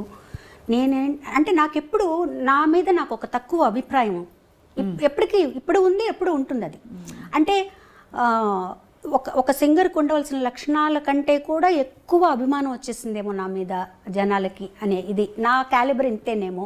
ఎందుకు అనిపించింది అలాగా? అంటే ఎందుకు అనిపించింది అంటే ముఖ్యంగా సాగర సంగమంలో పాట అరే నేను ఇది పాడలేకపోయానే అని కొన్ని పాటలు పాడలేకపోయినప్పుడు అట్లా అనిపించేది అనమాట. మళ్ళీ తర్వాత కొంతమంది సింగర్స్ కొన్ని చెప్పేవాళ్ళు, లైక్ యేసుదాస్ గారు వీళ్ళందరూ అనేవాళ్ళు, ఎప్పుడు అలా ఇన్ఫీరియారిటీ కాంప్లెక్స్ ఉండకూడదు. నీకు ఒక సాంగ్ వస్తుందంటే అది నీ వల్ల వస్తుందా, కాదు, భగవంతుడు పంపిస్తున్నాడు, ఈ పాట అమ్మాయికి ఇవ్వాలి అని, అంతే పాడాలి. మనకి ఇచ్చింది మనం వదులుకోకూడదు. మనం అన్నయ్యకి కూడా చెప్పేవారు ఆయన. అన్నయ్య కూడా ఇదే ఆలోచనలో ఉండేవారు, నాకు రావాల్సిన దానికంటే ఎక్కువ వచ్చేసిందేమో, పేరు ప్రఖ్యాతులు, నేను ఇంకా సాధన చేయాలేమో, ఇవన్నీ ఉండేవి అనమాట. ఆయన చెప్పేవారు ఎప్పుడు అలా అనుకోవద్దు, మీకు ఈ పాటలు ఎందుకు వస్తున్నాయి, వాళ్ళు ఏమైనా ఊరికే పిలిచి మీరేమైనా వాళ్ళకి ఏమైనా లంచాలు ఇస్తే వస్తున్నాయా, రావట్లేదు కదా, వాళ్ళు తలుచుకొని పాట తలుచుకోగానే మీ పేరు గుర్తొస్తుంది. ఇంతమంది సింగర్స్లో మిమ్మల్ని మీ పేరు ఎందుకు గుర్తొస్తుంది, ఈ పాట మీది, అట్లా అనుకోండి. ఆ తర్వాత నేను తమిళ్లో చాలా బిజీ అయిపోయాను. தமிழ்ல என்னென்ன பாடிருக்கீங்க? நிறைய பாடிருக்கேன் தமிழ்ல. எனக்கு தமிழ் பாட்டு ரொம்ப தெரியாது, மன்னிச்சிடுங்க. ஏதாவது ஒரு నా మొదలు ఫస్ట్ పాడిన పాట ఇళయరాజా గారిది ఎలా జరిగిందంటే, ఆయన ఆడిషన్కి పిలిచారు నన్ను. పిలిచి ఆయన ఇన్ఛార్జి శ్రీనివాసన్ గారు అని ఉండేవారు, అన్నయ్యకి కూడా ఆర్కెస్ట్రాకి అతనే ఇన్ఛార్జ్. అతను వెళ్ళి చెప్పారనమాట ఇళయరాజా గారితో, ఇట్లా బాలు సిస్టర్ కచేరీలో పాడుతోంది, ఎందుకంటే రాజా గారు కూడా అన్నయ్యతో కచేరీలో పాడారు కదా, పాడుతోంది, నువ్వు పాడిస్తే బాగుంటుందేమో అంటే బాగుంటుంది కానీ బాగాలేదు అనుకో, అప్పుడు నేను పాడించకపోతే బాలు ఏమన్నా అనుకుంటాడేమో, తను సరిగ్గా పాడలేకపోతే అని అన్నారట. అట్లా వద్దు, నువ్వు ఆడిషన్ చేయి, నీకు నచ్చితేనే పాడించు అన్నారు. మీకు కూడా ఆడిషన్? నేను హెచ్ఎంవికి వెళ్ళి కూడా ఆడిషన్ చేశానండి. మాకు కూడా ఏంటంటే అప్పుడు అందరికీ ఆడిషన్, మైక్ టెస్ట్ చేసేవాళ్ళు, ఈ వాయిస్ మైక్ సరిపోతుందంటేనే తీసుకునేవాళ్ళు. హెచ్ఎంవిలో చేశారు నాకు మా ఆడిషన్. తర్వాత ఏవిఎంలో రాజాగారు పిలిపించారు. పిలిపించి ఏదో పాట పాడమన్నారు, పాడాను. పాడిన తర్వాత ఒకటే మాట అన్నారు, రేపు ఉదయం రికార్డింగ్ వచ్చేసేయి అన్నారు. నాకు అసలు అర్థం కాలే తమిళ్గా. ఆయన అంటే ఈతను చెప్పారనమాట, రేపు మార్నింగ్ రికార్డింగ్ ఉందట, పూజ నువ్వు పాడుతున్నావు రమ్మన్నారు అని. నేను నాకు ఇళయరాజా గారని ఆయన పెద్ద అప్పటికే ఎస్టాబ్లిష్ అయిపోయారు, ఆయన సూపర్ హిట్ సినిమాలు వచ్చేసాయని, అన్నకిళి ఇవన్నీ. ఇంటికి రాగానే అందరూ ఏమైంది ఇంట్లో అందరూ అడిగితే, రేపు మార్నింగ్ రికార్డింగ్ పూజట నన్ను రమ్మన్నారు సోలో సాంగ్ అంటే, ఓ మా చిన్నన్న అయితే నిజంగా అవును రా రేపు మార్నింగ్, నేను మామూలుగా రేపు మార్నింగ్ రికార్డింగ్ అట రమ్మన్నారు. రికార్డింగ్కి వెళ్ళాను. నాకు ఏమీ తెలీదు స్వప్న గారు, నిజంగా చెప్పాలంటే ఏమీ తెలీదు. ఒక పెన్ను చేతిలో పెట్టుకున్నాను రాసుకోవడానికి. వెళ్ళి అన్నయ్య ఏం చెప్పారంటే, నువ్వు ఒక ప్రొఫెషనల్ సింగర్గా రాణించాలంటే నీ పాటికి నువ్వు వెళ్ళాలి, నీ వెనకాల ఒకళ్ళు రావాలి, నన్ను దింపాలి, నన్ను తీసుకెళ్ళాలి, అట్లా లేదు, నేను అక్కడ దింపేస్తారు, నువ్వు వెళ్ళి పరిచయం చేసుకొని నువ్వు వెళ్ళాను. సరే నాకేంటి, రాజా గారు నిన్ను చూసాం కదా, అలాగే శ్రీనివాసన్ గారు ఉంటారు, భయం లేదని చెప్పి నేను వెళ్ళిపోయి పూజ కార్యక్రమం జరుగుతుంది. నేను ఒక తలుపు పక్క నిలబడ్డా, కూర్చోవాలని కూడా తెలియదు నాకు. వాళ్ళందరూ ఇంకా సింగర్ రాలేదు అని అంటున్నారు, నా వైపు చూస్తున్నారు, వెళ్తున్నారు, కానీ నేను సింగర్ అని ఎవరికి తెలియదు, నేను చెప్పలేదు, నాకు తెలియదు వాళ్ళు ఏం మాట్లాడుతున్నారు. తర్వాత కాసేపు అయిన తర్వాత ఎవరో వచ్చి, పాప నువ్వు పాడుతావా, సింగర్వా, అవును రామ్మా నీకోసం వెయిట్ చేస్తున్నారు రాజా గారు అని తీసుకెళ్ళారు. అలా ఫస్ట్ సాంగే సూపర్ హిట్ సాంగ్ ఇచ్చారు. అది ఇచ్చిన తర్వాత ఆ పాట అయిపోయిన తర్వాత ఆయన అన్నమాట ఒకటే, ఈ గొంతు నాకు చాలు అన్నారు. అని మధ్యాహ్నం పాట నువ్వు నాతో డ్యూయట్ పాడతావా అని అడిగారు. తప్పకుండా అప్పటికి నాకు తెలిసింది రాజా గారు అంటే ఏంటి, ఇంట్లో వాళ్ళందరూ వాళ్ళ ఎక్స్పెక్టేషన్స్ ఎట్లా ఉన్నాయి, రెండో సాంగ్ కూడా పాడదామని పిలుస్తున్నారని, తప్పకుండా పాడతానండి అని అక్కడే ఉండి 2 సాంగ్స్ పాడి వచ్చానమాట. ఇంత చేసి మీరు ఇంత పాట వెనక, సరే నాన్నగారు చూసి చూడనట్టు కొంచెం ముందు ఎంకరేజ్ చేస్తూనే, నాన్నగారి దగ్గర డైరెక్ట్గా మీరు ఏమైనా పాట, హరికథ కానీ పాట కానీ నేర్చుకున్నారు? నాన్నగారు ప్రతి సంవత్సరం త్యాగరాజ ఉత్సవాలు చేసేవారండి నెల్లూరులో, ఆరాధనోత్సవాలు చేసేవారు. ఆయనకి మా అమ్మగారికి ఏంటంటే ఎప్పుడైనా సరే నేను కానీ అన్నయ్య కానీ లేకపోతే మా చిన్న చెల్లెలు కానీ హరికథ చెప్పాలి అని చాలా ఇంట్రెస్ట్గా ఉండేది. అన్నయ్యకి కూడా ఉండేది అది. నేను కొంచెం నేర్చుకున్నాను కానీ నాకెందుకు కొంచెం సిగ్గు అనిపించేది హరికథ. కానీ నాన్న దగ్గరికి వెళ్ళి చెప్పాను, నాన్న నేను హరికథ చెప్పలేను కానీ నాకు ఒకసారి ఒక 15 నిమిషాలు టైం ఇస్తే నేను పాడుతాను అన్నాను. ఆయనకి చెప్పారు, సినిమా పాటలంతా పాడకూడదు, త్యాగరాజ స్వామి కీర్తనలే పాడాలి అని. అట్లాగే నన్ను ఒక 3 కీర్తనలు నేర్చుకుని నేను పాడతాను, తప్పకుండా పాడతాను. అలా అప్పుడు కూడా ఏం చేశారంటే ఆయన 3 గంటల స్లాట్ ఇచ్చారు చిన్నపిల్లలందరూ పాడే స్లాట్లో అవును అవును పాడించారనమాట. సో దానికి మా ఇంటి నుంచి అందరూ కదిలొచ్చి అదేదో నేను పెద్ద కచేరీ చేస్తున్నట్టు అనమాట. అమ్మ, కజిన్స్, సిస్టర్స్ అందరూ వచ్చి కూర్చొని విని మా అమ్మ నాన్నగారిని అడిగింది ఎలా పాడిందంటే, పర్వాలేదు ఆ 3 గంటలు ఆ పిల్లలకి దానికి కరెక్ట్గానే పాడింది, పర్వాలేదు ఇంకా సాధన చేయాలి అనేవారు. ముఖ్యంగా అలాంటి పాటలు ఏదన్నా నేను కాంపిటీషన్లో పాడుతున్నానన్నప్పుడు మటుకు దగ్గర కూర్చోపెట్టుకొని తాళం అది చెప్పి ప్రాక్టీస్ చేయించేవారు నాన్నగారు. మంచి పాటలు పాడుతూ ఒక్కసారి ఒక కాంపిటీషన్కి పెండ్యాల గారు జడ్జిగా వస్తున్నారు. సో అది చెప్పాం నాన్నగారికి, ఇట్లా పెండ్యాల గారు జడ్జిగా వస్తున్నారు, నేను పాడుతున్నా అంటే ఆషామాషి పాటలన్నీ పాడకూడదు, నువ్వు పాడితే మంచి పాట పాడు అంటే, నేను పూజలు పూలు తెచ్చాను పాడదాం అనుకున్నాను. వద్దు అంత సింపుల్ సాంగ్ పాడకూడదు, వచ్చేవారు ఎవరనుకుంటున్నావు పెండ్యాల గారు అంటే, అప్పుడు దాంట్లోనే నీ దయ రాదా తీసుకున్నాను అనమాట. అది కూర్చోబెట్టి పాడించి మా నాన్న తాళం వేయించి మొత్తానికి ప్రైజ్ వచ్చేసిందిగా, ఫస్ట్ ప్రైజ్. అబ్బో. సో ఆయన వచ్చి మాట్లాడి ఆశీర్వదించి తర్వాత ఆయన మ్యూజిక్ డైరెక్షన్లో పాడాను. సో నేను అప్పుడు ఆయనకు చెప్పాను అనమాట, గురువుగారు మీకు గుర్తుందో లేదో కానీ మీరు నెల్లూరు వచ్చారు, నేను కాంపిటీషన్లో పాడాను. అవునా తల్లి నాకు గుర్తులేదమ్మా, చిన్నదాని ఏంటో అప్పుడు అన్నారనమాట. సో అంత అసలు ఇవన్నీ ఎక్స్పెక్ట్ చేయనివ్వండి. రాజేశ్వరరావు గారు, పెండ్యాల గారు, కేవి మహాదేవన్ గారు, గోవర్ధనం గారు, వీళ్ళందరి దగ్గర పాడటం అనేది అసలు చాలా గొప్ప, అంటే అదృష్టం అని చెప్పాలి. చాలా మీ పాట కూడా అంత ఒరిజినల్ పాట అని అంటారు కదా, అంటే గొంతుకల్లో ఎక్కడ అప్పుడులో ఫాల్స్ వాయిస్లని రకరకాల అంటే సిస్టమ్స్ వచ్చాయి, ఇలా పాడొచ్చు అని కూడా వచ్చి. అవును, బట్ అలా కాకుండా కానీ మీ తరంలోనే మీరు చిత్రగారు సమకాలికులుగా. అవునండి. మీ పాటల బాణీల్లో చాలా వ్యత్యాసం ఉంటుంది. ఆవిడదొక స్టైల్ ఆఫ్ సింగింగ్, మీరు స్టైల్ ఆఫ్ సింగింగ్. ఎప్పుడైనా ఇది మీకు అంటే కంపారిటివ్ ఇది వచ్చిందా, అంటే మీరు కలిసి పాడడం లేకపోతే అలాంటి సందర్భాలు వచ్చాయా? వచ్చాయండి, చాలా సందర్భాలు వచ్చాయి. మీ ఇద్దరం చాలా బెస్ట్ ఫ్రెండ్స్ అసలు యాక్చువల్గా చెప్పాలంటే. చాలా ప్రోగ్రామ్స్ చేసాం, అన్నయ్య కూడా లేకుండా నేను చిత్రాన్నే చేసామన్నమాట. టూర్ చేసాం, అమెరికా టూరు. మా ఇద్దరిలో ఎప్పుడు కూడా ఒక జెలస్ అని కానీ ఏది లేదండి.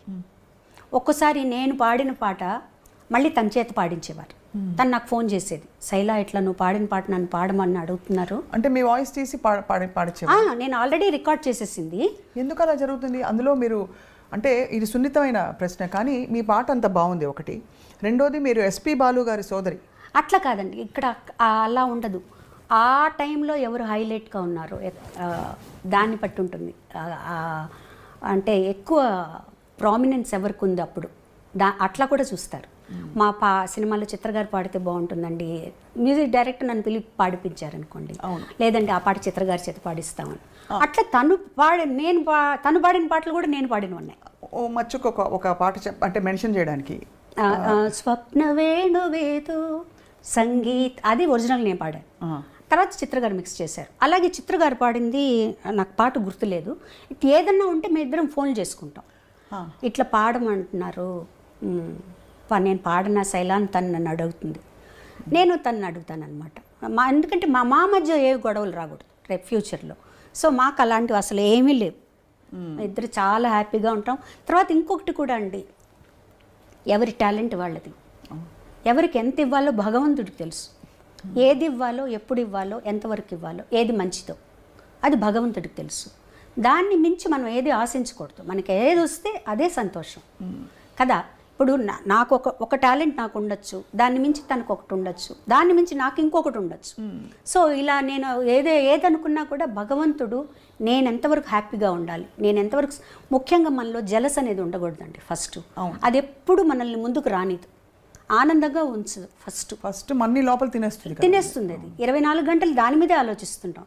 సో నీ టాలెంట్ ఉండి కూడా నువ్వు జలస్ పెట్టుకున్నావు అంటే లోపల అది బయటికి రాదు కదా. ఎలాగూ నువ్వేం చేయదలుచుకున్నావు, నువ్వు స్టేజ్లో ఎలా పాడదలుచుకున్నావు, నీకు ఇచ్చిన పాట నువ్వు ఎలా పాడతావు, అంతే.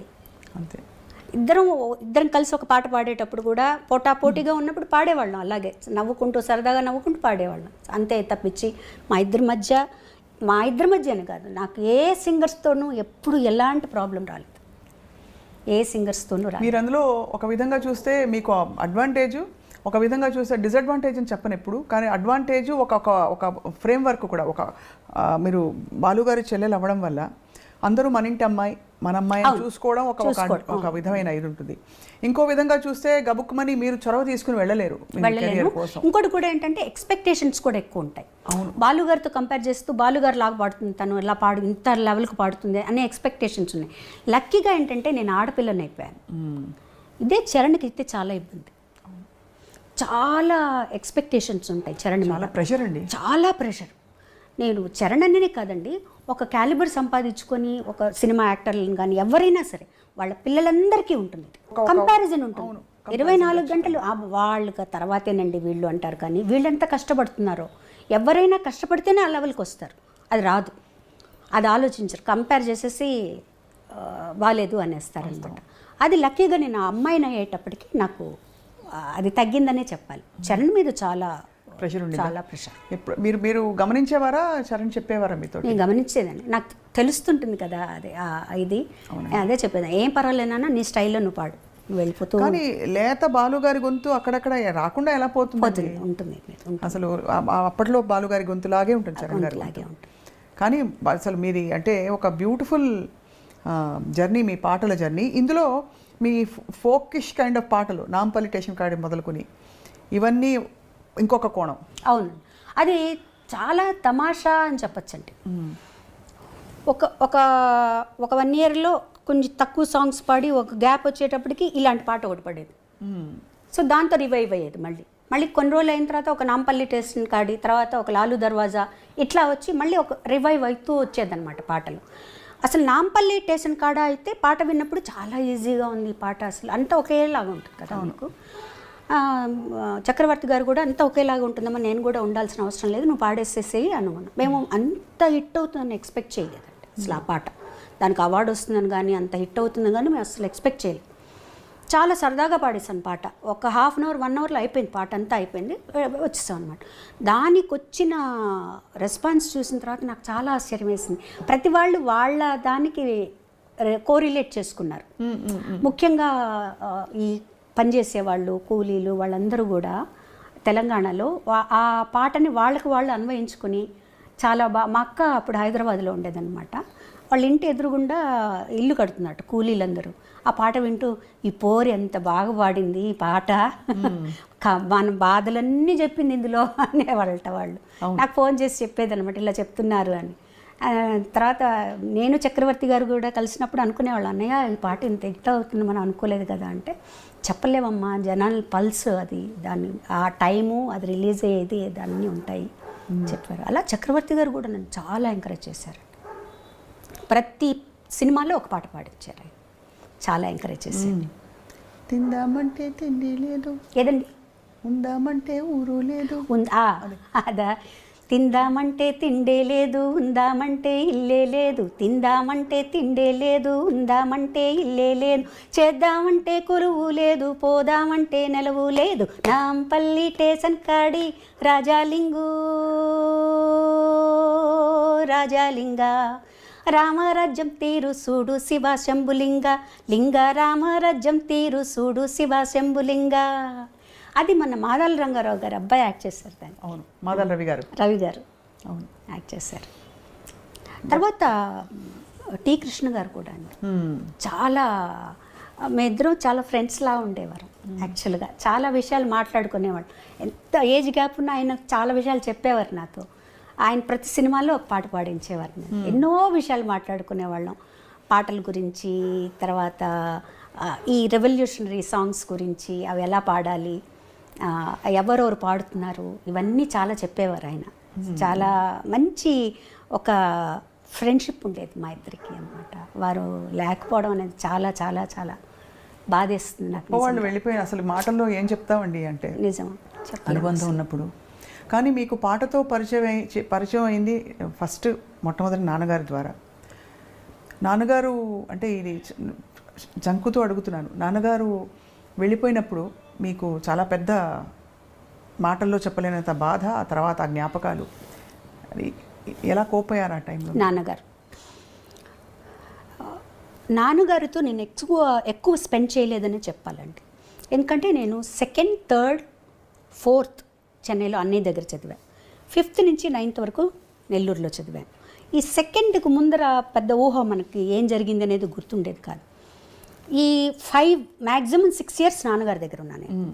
బట్ ఆయన ఇన్ఫ్లుయెన్స్ చాలా పడింది నా మీద. ఎందుకంటే ఒక పట్టుదల ఆయనలో. తర్వాత ఎన్ని కష్టాలు వచ్చినా కూడా ఆయన అస్సలు తొణికేవారు కాదు. మెన్ను విరిగి మీద పడ్డా కూడా చాలా స్ట్రాంగ్గా ఉండేవారు.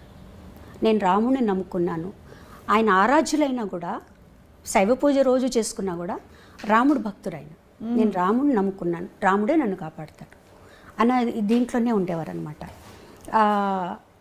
లక్కీ నేను ఇక్కడికి వచ్చాక ఏంటంటే ఇక్కడి నుంచి నాన్నగారికి నేను ఉత్తరాలు రాసేదాన్ని.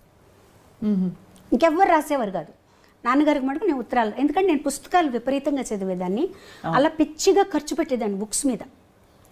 ఆ టైంలోనే 1000 రూపాయల దాకా నెలకు బుక్స్ మీద ఖర్చు పెట్టేదాన్ని, కలెక్ట్ చేసుకునేదాన్ని బుక్స్. నాన్నగారికి కూడా చాలా ఇష్టం పుస్తకాలు, ఆయన దగ్గర పెద్ద బీరువా ఉంది. నవలలు, సాహిత్యం అన్నీ, రామాయణ భారత భాగవతాలు అయితే ఎన్నున్నాయో చెప్పలేం, అన్నీ అనమాట. సో ఆయన నా దగ్గర నా కలెక్షన్స్ చూసి నాకు ఉత్తరం రాసేవారు, అమ్మ ఈ ఫలానా పుస్తకం నీ దగ్గర ఉంటే నాకు పంపించు అని. ఇక్కడి నుంచి నేను ఆ బుక్ పంపించి, నాన్నగారు పుస్తకం పంపిస్తున్నాను, నేను అమెరికా వెళ్తున్నాను, మీకు ఏం కావాలి అంటే, ఆయన ఎప్పుడు అమెరికా వెళ్ళినా ఫౌంటైన్ పెన్ ఒకటి తీసుకురమ్మనేవారు అనమాట. ఆయనకు చాలా ఇష్టం. తర్వాత నాన్నగారికి ఒంట్లో బాగాలేదు అని ఆయన పెద్దగా కూడా కష్టపడలేదండి. నాన్నగారి నుంచి నెల్లూరు నుంచి చెన్నైకి నేనే తీసుకొచ్చాను. కారులో వెళ్ళి నాన్నగారిని తీసుకొచ్చి అమ్మ ఇక్కడే ఉంచుతాం నాన్నగారిని. అంతకుముందు ఏంటంటే ఒకసారి ఒక నైట్ నేను నాన్నగారితో హాస్పిటల్లో ఉన్నాను. నార్మల్గా ఉన్నారు, బాగానే ఉన్నారు, టెస్ట్ల కోసం ఏదో పెట్టారు, బాగున్నారు. ఆ రోజు మరి ఎందుకో తెలియదు, నాన్నగారు మటుకు నన్ను పిలిచి, మా అన్నని జాగ్రత్తగా చూసుకోవాలి. ఇదేంట్రా ఆయన ఇలా చెప్తున్నారు నాన్నగారు? ఏం నాన్న? లేదమ్మా, వాడు ఒక్కడే కష్టపడుతున్నాడు, నువ్వు పక్కన ఉండాలి, అన్నం జాగ్రత్తగా చూసుకోమ్మా. తప్పకుండా నాన్న, అందరం అన్న కోసమే ఉంటాం, మేము అందరం చూసుకుంటాం, ఏం పర్వాలేదు. తర్వాత కొంచెం సీరియస్ అయింది ఆయనకి. బట్ అన్నయ్యతో చెప్పారనమాట, నువ్వు ఎన్ని చేసినారా ఇవాళ మధ్యాహ్నం 1:30కే నేను ఉంటాను, అంతవరకు ఆ తర్వాత ఉండను అని చెప్పేశారు. అలాగే 1:30కి అన్నయ్య బ్లడ్ గ్రూప్, నాన్నగారు బ్లడ్ గ్రూప్ సరిపోతే బ్లడ్ ఎక్కించాలన్నారు. అవసరం లేదనేసారు డాక్టర్లు. నాన్నగారు కూడా అవసరం లేదు, అమ్మని చూసుకో నువ్వు చాలు, నాది అయిపోయింది, చాలా పీస్ఫుల్గా వెళ్ళిపోయారు ఆయన. మాకు అప్పుడు తెలియలేదండి, అంటే ఏంటి నాన్నగారు లేరా ఏంటిది, నాన్నగారు బాగానే ఉన్నారు కదా, సడన్గా వెళ్ళిపోయారు ఏంటి. ఆ రిచువల్స్ అన్నీ జరిగేటప్పుడు ఎవరన్నా ఏదన్నా అడిగితే అన్నయ్య సడన్గా నాకు తెలియదండి, మా నాన్నగారిని అడగండి అనేవారు. ఆయనకు కూడా యాక్సెప్ట్ చేయలేదు ఇదన్నమాట మాట. మా అమ్మగారికి అసలు మేము చెప్పలేదు, బాడీ ఇంటికి తీసుకొచ్చేంత వరకు అమ్మగారికి చెప్పలేదు. అది కూడా నా మీద పెట్టారన్నమాట, నువ్వు ఎలాగోలా మేనేజ్ చెయ్యి. బాడీ ఇంటికి తీసుకొచ్చిన తర్వాత అమ్మగారికి మందులన్నీ రెడీగా పెట్టి అప్పుడు అంటే 82 yearsలో నాన్నగారు పోయారండి. ఆయన చనిపోయిన తర్వాత ఆయనలో ఇన్ని గొప్ప గుణాలు ఉన్నాయా, ఆయనకి ఇంత గుర్తింపు ఉందా, ఎప్పుడు అలాగే జరుగుతుందండి. వాళ్ళు పోయిన తర్వాత కానీ కొన్ని విలువలు మనకు తెలీదు, చాలా చాలా తెలీదు. ఆయన లైబ్రరీ మటుకు నాకు ఇచ్చెళ్ళారు. ఆ లైబ్రరీ చూస్తే అసలు ఎంత చదివారు ఈయన, ఎంత తెలుసు ఈయనకి. ఆయన కొన్ని కీర్తనలు రాసుకున్నారు, దాదాపు ఒక 50-60 కీర్తనలు రాసుకున్నారు ఆయన. శ్రీ పండిత నుత అని వస్తుంది అనమాట దానికి ట్యాగ్ ముద్ర. అవన్నీ చూస్తుంటే నేను అన్నకు చెప్పాను అనమాట, అన్న లైబ్రరీలో ఇట్లా నాన్నగారు ఇన్ని అంటే మేము అనుకున్నాం అనమాట, దాన్ని తీయించి చేద్దాం, పాటలు చేద్దాం. ఎంత ఒరోషియస్ అనమాట, ఎంత బుక్స్ చదివారు, ఎంత నాలెడ్జ్ ఉంది. ఏదన్నా అడిగితే ఇలా టిప్స్ మీద చెప్పేసేవారు, మంత్రాలు కానీ ఏదన్నా మనకు తెలియని సాహిత్యంలో తెలియని ఉన్నవా కూడా చెప్పేసేవారు. ఏమీ తెలియనట్టు చాలా కామ్గా ఉండేవారు అనమాట, చాలా సరదాగా ఉండేవారు. ఆయన పోయిన తర్వాత మా వదిన కూడా, నేను అసలు ఆడవల, అది ఒక స్టేజ్లో ఉన్నాను నేను. అది నాకు నమ్మకం లేదు, ఏమీ లేదు, ఏదో పని చేస్తున్నాను. మా వదిన కూడా చెప్పింది, నువ్వు ఒకసారి కూర్చొని ఏడ్చేస్తే ఆ లోపల ఉన్న బాధ అంతా పోతుంది అంటే, నాకు ఏడుపు రావట్లేదు అని ఏం చేయమంటారు. అంతా అయిపోయాక ఇంకా సాయంత్రం రూమ్లోకి వచ్చి నా రూమ్లో నిలబడ్డాను అనమాట. నిలబడేటప్పటికి ఐ ఫెల్ట్ హిమ్, నా పక్కన మా నాన్నగారు ఉన్నట్టు. సో దెన్ అప్పుడు మంచం మీద పడిపోయి ఏడ్చి అలా నిద్రపోయాను అనమాట. సో అంతే. ఆ తర్వాత అసలు లేదు, నేను ఇంకా అందరికీ ధైర్యం చెప్పడం మొదలుపెట్టాను అనమాట. నాన్న ఎక్కడికి వెళ్ళలేదు, మనతోనే ఉంటారు, మనల్ని ఆయన లీడ్ చేస్తారు, మనకి ఏ భయం లేదు. Same thing I felt with అన్న. అసలు అది ఎందుకంటే ఇప్పటికి స్టిల్ నాకేంటంటే ఆయన ఎక్కడో ఉన్నారు, హీస్ దేర్. ఏదో కచేరీలు చేస్తూ పాడుకుంటున్నారు, ఆయన ఉన్నారు. ఎందుకంటే ఆయన లేరు అన్న ఒక్క క్షణం ఏదో ఆగిపోయినట్టు అనిపిస్తుందండి, కడుపులోంచి ఒక బాధ వస్తుంది. అది ఎప్పుడు మనల్ని ఒక్కసారి స్టేజ్ మీద ఒక మంచి పాట పాడుతున్నప్పుడు సడన్గా వస్తుంది. ఆ పాట పాడుతుంటే మీ ఇద్దరు షేర్ చేసుకున్న క్షణాలు అవన్నీ వస్తాయి అన్నమాట. ఆ పాటకు న్యాయం చేకూర్చాలి ఫస్ట్ మనం. అలాంటప్పుడు ఎక్కడ లేడు తను, ఏ పాట తీసుకున్నా నాతో పాడిందే, ఏ స్టేజ్ మీదకి వెళ్ళినా తను, ఏ ఊరు వెళ్ళినా తనే పక్కన ఉంటాడు, ఎక్కడికి వెళ్ళినా తనే ఉంటాడు. తను లేడు అని ఎలా అనుకోవాలి? నేను తనని లాస్ట్ కలిసినప్పుడు నేను చెప్పాను, ప్రపంచం అంతా నీ కోసం వెయిట్ చేస్తుంది, నువ్వు రావాలి అంటే. నేను కూడా ప్రపంచం కోసం వెయిట్ చేస్తున్నానమ్మా, నేను అందరినీ చూడాలి నాకు. తనకి ఎక్కడో ఒక అనుమానం పడిందండి, తను ఫర్దర్గా పాడగలనా లేడా, అది వచ్చేసింది తనకి బాగా. సో మేము ఇంకా మాకు లాస్ట్ వరకు డాక్టర్లు ఏంటంటే హోప్ ఇచ్చారు, వచ్చేస్తారు, ఏం ప్రాబ్లం లేదు. But he went through a lot, 51 days. తర్వాత డాక్టర్లు చెప్పేటప్పటికి అందరూ యాక్సెప్ట్ చేశారు, బట్ నేను యాక్సెప్ట్ చేయలేదు. చరణ్ తీసుకెళ్ళి చూపించారు నన్ను, తీసుకెళ్ళి అంటే లేదు లేస్తాడు తను, నాకు పర్లేదు మంత్రం చెప్తాను చెవిలో, తను లేస్తాడు అని తన చెవిలో ఏదో మంత్రం చెప్పి నేను తను తప్పకుండా రేపు లేస్తాడు, నేను నమ్మను అని. వదిన లేదమ్మా అంతా అయిపోయింది, బ్రెయిన్ డెడ్ అంటున్నాడు. లేదు లేదు, తను ఉంటాడు, ఇక్కడికి వెళ్ళాడు. అది మా కుటుంబానికి ఒక పెద్ద షాక్ అండి. అసలు మేము ఎవ్వరం ఎక్స్పెక్ట్ చేయని షాకు. ఆ కరోనా అనే ఒక ఇది ఇంత దూరం తీసుకొస్తుందని మేము అసలు ఎక్స్పెక్ట్ చేయలేదు. అంటే చాలా చాలా అన్యాయం అండి, అధర్మం ఇది. అంటే భగవంతుడి మీద కోపం వచ్చింది అభిమానులందరికీ, మా అందరికీ. కుటుంబం సరే మీకు ఎలా ఉంటుందో చెప్పలేము. బాలుగారు శ్వాస పోశారు పాటలోకి. బాలుగారికి శ్వాస ఇబ్బంది అవ్వడం ఏంటండి? అంటే తనకి ఎలర్జిక్ బ్రాంకైటిస్ ఉండేదండి యాక్చువల్గా. తను చాలా అంటే దానివల్ల పెద్ద ఇబ్బంది ఎప్పుడు వచ్చేది కాదు, ఏ పాటలోనూ తెలిసేది కాదు, తను మామూలుగానే పాడేసేవారు. తను ఈ కరోనా వల్ల మిగతావన్నీ కూడా అగ్రివేట్ అయ్యాయి టైంలో. కానీ 51 రోజులు అసలు కానీ అంటే ఇంకొక విషయం, అదంతా అయిపోయి ఇప్పుడు 2 years అయిపోయింది కదండి. ఇప్పుడు ఆలోచిస్తే నాకు తనకి ఏది మంచిదో అదే జరిగింది అనిపిస్తుంది. అంటే మనకి బాలుగారు లేరు, మనకి లోటు తీరది లోటు, కానీ బాలుగారు మటుకు చిరస్థాయిగా అందరి మనసులో నిలిచిపోయారు. బాలుగారు 100 ఏళ్ళు బతికి ఏ బెడ్లోనే ఉండి పాటలు పాడలేక తన బెడ్లో ఉంటే మనం ఎంత కష్టపడతామండి ఆలోచించండి. తను గుర్తుపెట్టుకునే విధంగా తక్కువ వెళ్ళిపోయారు. అరే ఇంకా ఉంటే బాగుండు, ఈ వ్యక్తి మనతో ఉంటే బాగుండు, ఇంకా ఎన్ని పాటలు పాడచ్చు, ఈయన ఇంకా ఎంత చేయొచ్చు అనే స్థితిలో మనల్ని అందరినీ పెట్టి వెళ్ళిపోయారు తను. ఈ మర్చిపోవడం అంటూ మనకు ఉండదు. బాలుగారిని జీవితాంతం మనతోనే ఉంటారు, ఆయన మర్చిపోవటం ఉంటాం. బాగా ఏజ్ వచ్చి అందరూ మర్చిపోయి అప్పుడు అసలు తను ఎవరు పట్టించుకొని ఒక స్థితి వచ్చిందనుకోండి, మనము చూసే వాళ్ళకి కష్టం, తన వల్ల కూడా కాదన్నమాట. పాట పాడకుండా తను ఉండలేడండి. తను ఒక్కరోజు కూడా ఒక పాట పాడకుండా ఉండలేడు. తను ఎప్పుడూ డాక్టర్లు లోపలికి వచ్చినా ఇలా పెట్టి నేను పాడతానని అనేవాడు.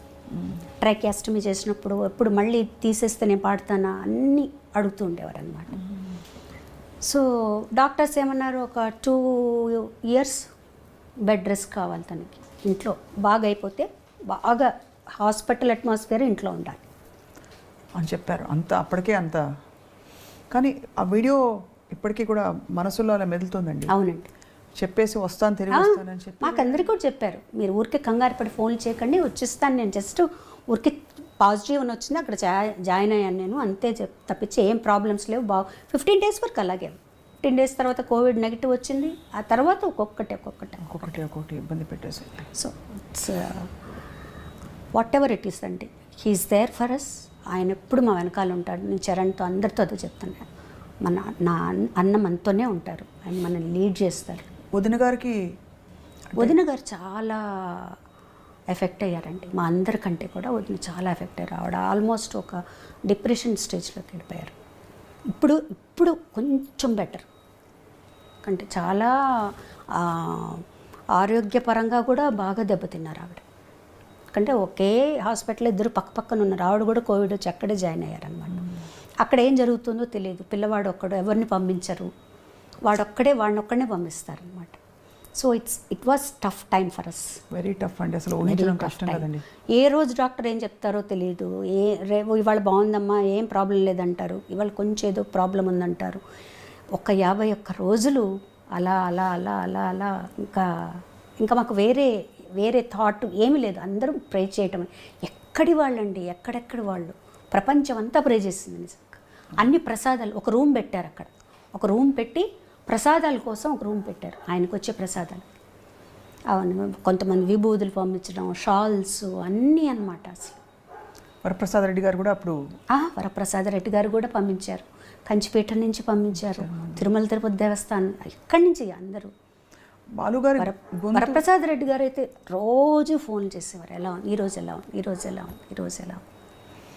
అందులో బాలుగారి గొంతు అంటే కీర్తించని దేవుడు లేడు. అన్ని బాణీల పాటలు అందరు దేవుళ్ళకి పాడారు కదండి. అసలు ఇప్పటికీ ఎలా తప్పించుకుంటామండి ఆయన నుంచి మనం, చెప్పండి. మీరు ఏ రోజు ఏది ఆన్ చేసినా ఎక్కడో ఒక చోట ఆయన వస్తారు, అంతే. ఏ గుడికి వెళ్ళినా ఆయన ఉంటారు. సో ఆయన నుంచి మనం తప్పించుకోవడం అంటూ ఏం లేదు, ఆయనతో కలిసి బతకడమే మన పని, అంతే. అలా అనుకుని సంతోషపడాల్సిందే. అలాంటి వ్యక్తులు చాలా రేరు, కారణ జన్ములు వాళ్ళు, అంతే. అంతకంటే మా అన్నయ్య గురించి నేనేం చెప్పలేనండి. సత్యం అండి. మీరు భౌతికంగా చివరిసారి ఎప్పుడు కలిశారండి? తేదీ గుర్తుందా మీకు? తేదీ తను సెప్టెంబర్ 25 చనిపోయారు. 14th ఆ ప్రాంతంలో కలిశాను. ఆ తర్వాత ఇంకెవరిని అలో చేయలేదండి. అప్పటికే మీకు కొంత అవగాహన ఉండి అంటే అవగాహన ఉండేది, కానీ అది ప్రేమ అంటారా మరి, అది కప్పేస్తుందేమో అనుకుంటారు.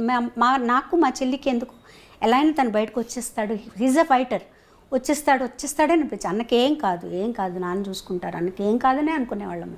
ఫోన్లో మాట్లాడుకో, ఏం కాదు వచ్చేస్తాడు తను, ఏం ప్రాబ్లం లేదు. మీరు అన్నట్టు పాట లేకుండా, ఎందుకంటే అప్పుడెప్పుడో నాడ్యూల్ వచ్చి సర్జరీ చేయించాలన్నప్పుడు లతాజీ చేయించద్దు అని చెప్పారు. ఈ విషయాన్ని పంచుకున్నారు మాతో అవును ఒక ఇంటర్వ్యూలో. అంటే పాట లేకుండా బాలుగారిని ఊహించుకోలేమండి ఎవరు. అవును, ఊహించుకోలేము. మాట కూడా మాట రెండు. ఇంకా ఇప్పుడు కూడా నేను టెలిఫోను రేరు, తను ఎప్పుడైనా చేసినా కూడా ల్యాండ్ లైన్ చేస్తారు ఫోన్, మా పై రూమ్లోకి అనమాట. ఫోన్ తీయగానే ఆ లైన్కి అన్నయ్య చేస్తారని మాకు తెలుసు, నేనమ్మా అన్నని అంటారనమాట. అది అలా రింగ్ అవుతూనే ఉంటుంది మనసులో. ఫోన్ వస్తుంది అంటే ఇంకా ఆ తర్వాత ఆ ఫోన్కి ఇంకా ఫోన్లు రావడం మానేసాయి అనమాట. ఆ ఫోన్ వస్తుందంటే నేనమ్మా అన్నయ్య చేస్తుంటారు, ఇంకా అన్నయ్య కదా ఫోన్ చేస్తారు అని చెప్పి తీసుకునేవాళ్ళం. సో మెనీ థింగ్స్ ఒక్క రోజులో మర్చిపోయే విషయాలు కాదు. అయ్యో, ఎంత జీవితకాలం మీ వెన్నంటే ఒక తండ్రి జీవితాంతం ఉంటుందండి, జీవితాంతం ఉంటుంది. ఎన్ని ప్రయాణాలు. తను చనిపోయిన తర్వాత ఒక 1 month తర్వాత నేను ఎయిర్పోర్ట్కి వెళ్తే నా వల్ల అవ్వలేదు అసలు. ఎందుకంటే మేము పక్కనే నెక్స్ట్ స్ట్రీట్లో తను ఉంటారు. తను బయలుదేరేటప్పుడు నాకు ఫోన్ చేసేవాడు, బయలుదేరుతున్నావా ఎయిర్పోర్ట్కి అని. తను ముందు వెళ్ళిపోతే అక్కడి నుంచి నాకు ఫోన్లు చేసేవాడు. ఎంతసేపు ఓవర్సీస్కి అయితే మరి వీసాలు అవన్నీ చెకింగ్ ఉంటుంది, ఇంకా రాలేదు, నువ్వు వెయిట్ చేస్తున్నావు, తొందరగా రా. ఆ ఎయిర్పోర్టు అక్కడ వెళ్ళటం, అందరం కలిసి వెళ్ళటం, చాలా రోజుల వరకు నాకు చరణ్కి అది చాలా కష్టం అనిపించింది, ట్రావెలింగ్ అనమాట. తర్వాత మాకు మేమే నెమ్మదిగా ఇలా అనుకొని, నాన్న కష్టపడి బెడ్లో ఉండి ఇంత చేసే కంటే కూడా వెళ్ళిపోయారు ఆయన ఒక రకంగా. అలా సర్దుకొని వాడికి సర్ది చెప్పి. ప్రేమ నుంచి మనకి చిన్న కోపం కూడా వస్తుంది. అన్నయ్య కోవిడ్ టైం ట్రావెల్ చేయొద్దంటే వెళ్ళిపోయారు మీరు ఇలాగా పాట పాడడానికి అని. ఒక్క కించితైనా అలాంటి ఒక ఆలోచన వచ్చిందా, ఎందుకు పాడడానికి వెళ్ళిపోయారు అన్నయ్య, అంత రిస్క్ తీసుకుని ఎందుకు వెళ్ళారు మీరు అని? అంటే తను వెళ్ళారు అని నాకు తెలియదండి. యాక్చువల్గా సుధాకర్ గారికి ఫోన్ చేశారట ఆయన, ఇట్లా వద్దాం అనుకుంటున్నాను, అక్కడ పరిస్థితులు ఎలా ఉన్నాయి అని. తను అక్కడే ఉన్నారు అప్పుడు. ఆ లెవెల్లో రామోజీ ఫిలిం సిటీలో అన్ని జాగ్రత్తలు తీసుకుంటున్నారండి, నేను షూట్ చేస్తున్నానని చెప్పారట. ఆయనకు కూడా మనసులో అది ఉండిపోయింది, నేను ఎందుకు చెప్పాను అలా అని. వదిన అందరూ చెప్పారట. ఈ విషయాలని నాకు తెలియదు, తను అక్కడ ఉన్నారు, తను మధ్యలో వెళ్తున్నారని. ఒక 1 month ఎక్కడికి వెళ్ళలేదు, 1 డేకి వెళ్తున్నారని కూడా తను వెళ్ళిపోయాక తెలిసింది మాకు. తెలిసిన తర్వాత తను వచ్చాక మామూలుగా ఉన్నారు. 1 వీక్ బాగున్నారు. సరే పర్వాలేదులే, వెళ్ళారు, బాగానే ఉన్నారు. ఒక రావటం కొంచెం జలుబుతో అట్లా వచ్చారు, బాగానే ఉన్నారు, మామూలు జలుబే అన్నారు, అయింది. నెక్స్ట్ రాఖీ, నేను ఫోన్ చేశాను అనమాట. ఆ రాఖీ రోజు ఫోన్ చేశాను.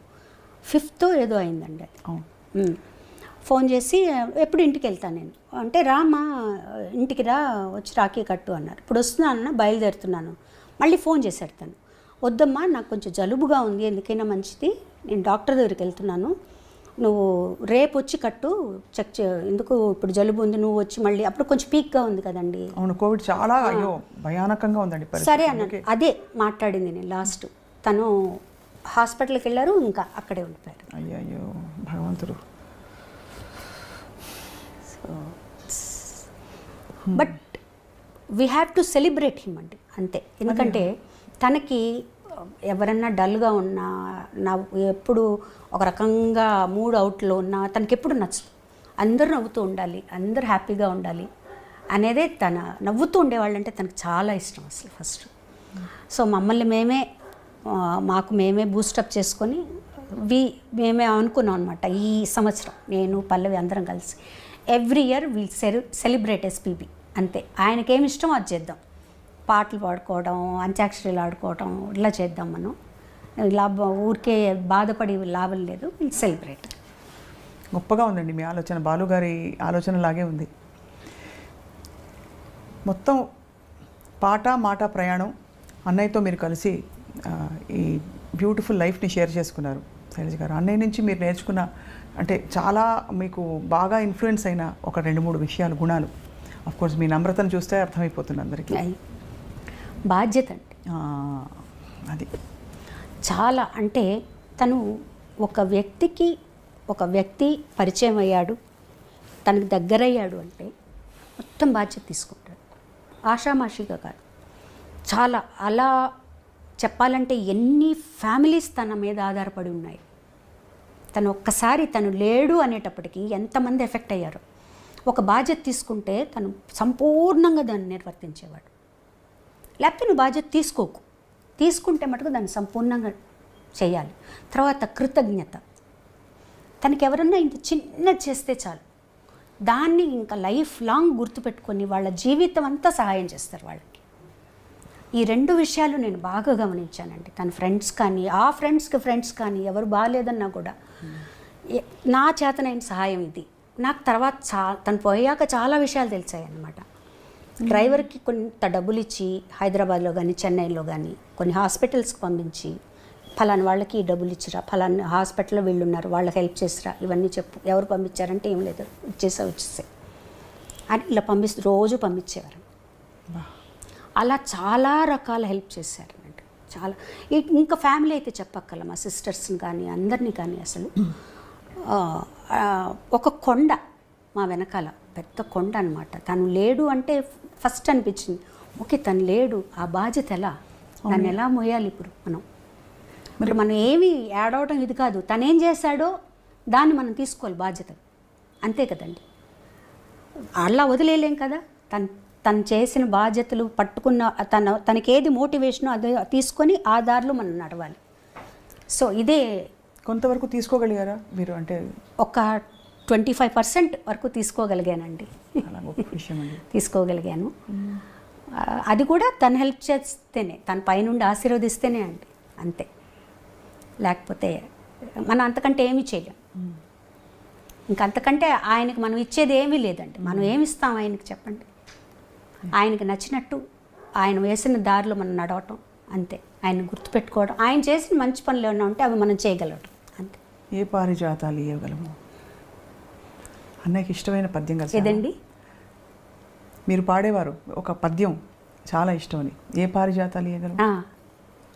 నాకు చాలా ఇష్టం అండి నిజంగానే. అది ఇది తనకు కూడా వర్తిస్తుంది. అది అందుకనే మీరు ఆ మాట అన్నారనే. ఏ పారిజాతం ములియగలనో చెలి, గిరిమల్లియలు తప్ప గరిక పూలు తప్ప, ఏ కానుకలను అందించగలనో సఖీ, గుండెలో తులదాచుకున్న వలపులు తప్ప. జగతిపై నడయాడు చంచలావల్లిక, తరుణియాకృతి దాల్చు శరదిందు చంద్రికా, శరదిందు చంద్రికా. కలువ పూల చెంత చేరి కైమోడుపు సేతును, నా కలికి మిన్న కన్నులలో కలకలమని విరియాలని,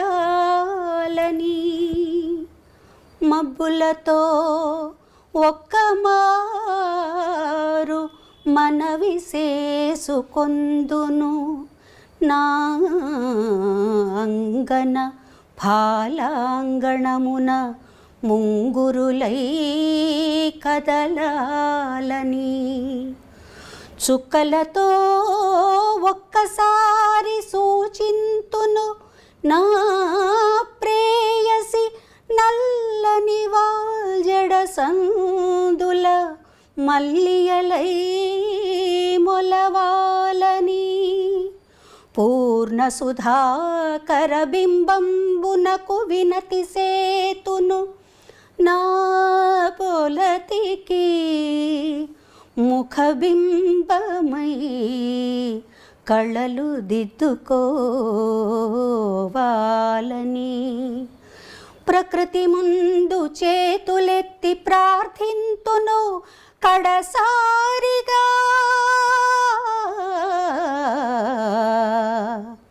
నా రమణికి బదులుగా ఆకారము ధరించాలని. అద్భుతంగా ఉందండి, అద్భుతం. ఆ రవ్వలు కానీ సిన్సియరిటీ ఇన్కార్నేట్. అయ్యో, ఇప్పుడు డబ్బింగ్ చెప్పట్లేదా శైలజ గారు మీరు? లేదండి, డబ్బింగ్ చాలా రోజులైందండి.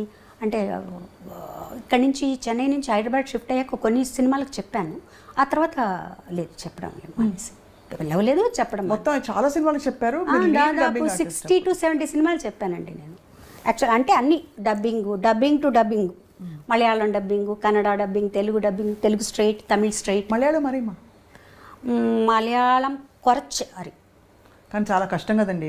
చాలా కష్టం అంటే పాడడం కూడా చాలా కష్టం మలయాళం.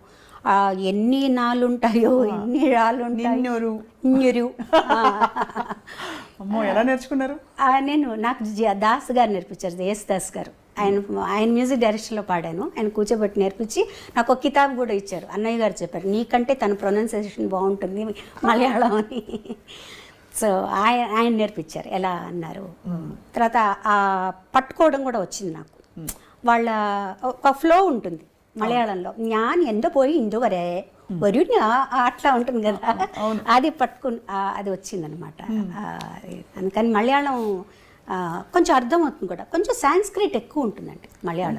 అది అందమైన పదాలు, పువ్వుల్లో చాలా రేర్ పదాలన్నీ వస్తుంటాయి వాళ్ళ పాటల్లో చాలా. సో అయితే మలయాళంలో డబ్బింగ్, తమిళ్లో డబ్బింగ్, తెలుగులో డబ్బింగ్. అంటే మలయాళం నుంచి తెలుగులో డబ్బింగ్ చెప్పాను. ఓహో, మలయాళంలో మీరు డబ్బింగ్? అయ్యో భలే వాళ్ళే, మలయాళంలో నేను డబ్బింగ్ చెప్పడం ఏంటండి. అంటే కన్నడ సినిమాలు, మలయాళం సినిమాలు తెలుగులో డబ్బింగ్ చెప్పాను, తమిళ్లో డైరెక్ట్గా చెప్పాను, మామూలుగా డబ్బింగ్ చెప్పాను సినిమాలకి. తెలుగులో యాజ్ ఇట్ ఇస్ మీకు తెలుసు. నిన్నే పెళ్ళాడతాలో అది అల్లరి పిల్లే కనిపిస్తుంటుంది మీ డబ్బింగ్. ఆఫ్ కోర్స్ చాలా సినిమాలు మీరు, కానీ ఈ రెండు మీరు కంటిన్యూ చేస్తున్నప్పుడు మీరు డైరెక్ట్గా అడిగేసేవారా నాకు దిస్ మై రెమ్యూనరేషన్ అని? అంటే కొంచెం జంక్ ఉంటుంది కదా మనకి.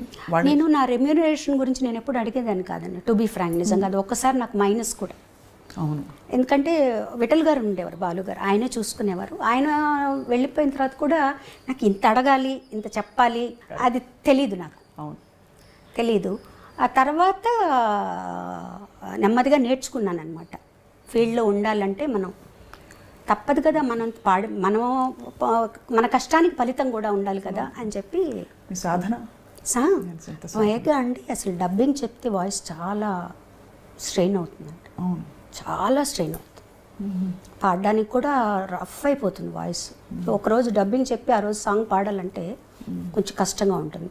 అందులో కొన్ని సినిమాలు ఎక్కువ నేను చెప్పిన అరుపులు అలాంటివి ఉన్నాయి, ఎమోషనల్ ఉన్నాయి అనుకోండి, అవి చాలా అమ్మో చాలా కష్టం. చాలా మనం ఎక్కువ మాట్లాడితేనే యాక్చువల్గా గొంతు దెబ్బతింటుంది. వోకల్ కార్డ్స్ అవుతాయి.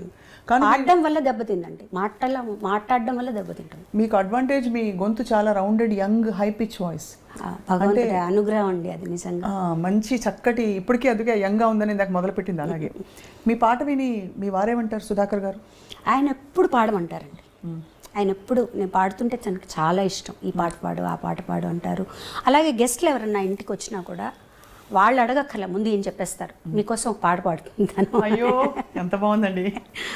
సో అది ఇబ్బందే లేదు తనకి. నా పాటలు అంటే చాలా ఇష్టం, ఎప్పుడు ఇంకా బాగా ప్రోత్సహిస్తారు. మీకు అభ్యంతరం లేకపోతే వారు మిమ్మల్ని బాగా అడిగి పాడించుకునే పాట మీ పెళ్ళైనప్పటి నుంచి?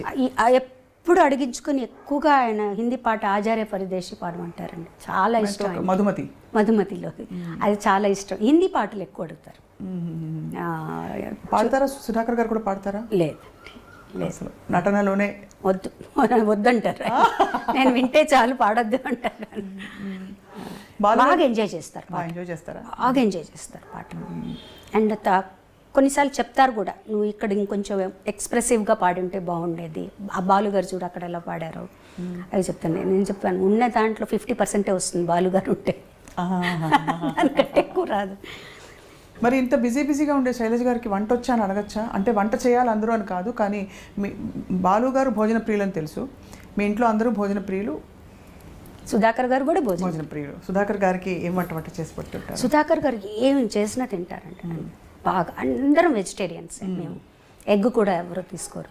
నాకు వంట బాగా వచ్చు, నాకు ఇష్టం వంట చేయడం, నాకు బాగా ఇష్టం అనమాట.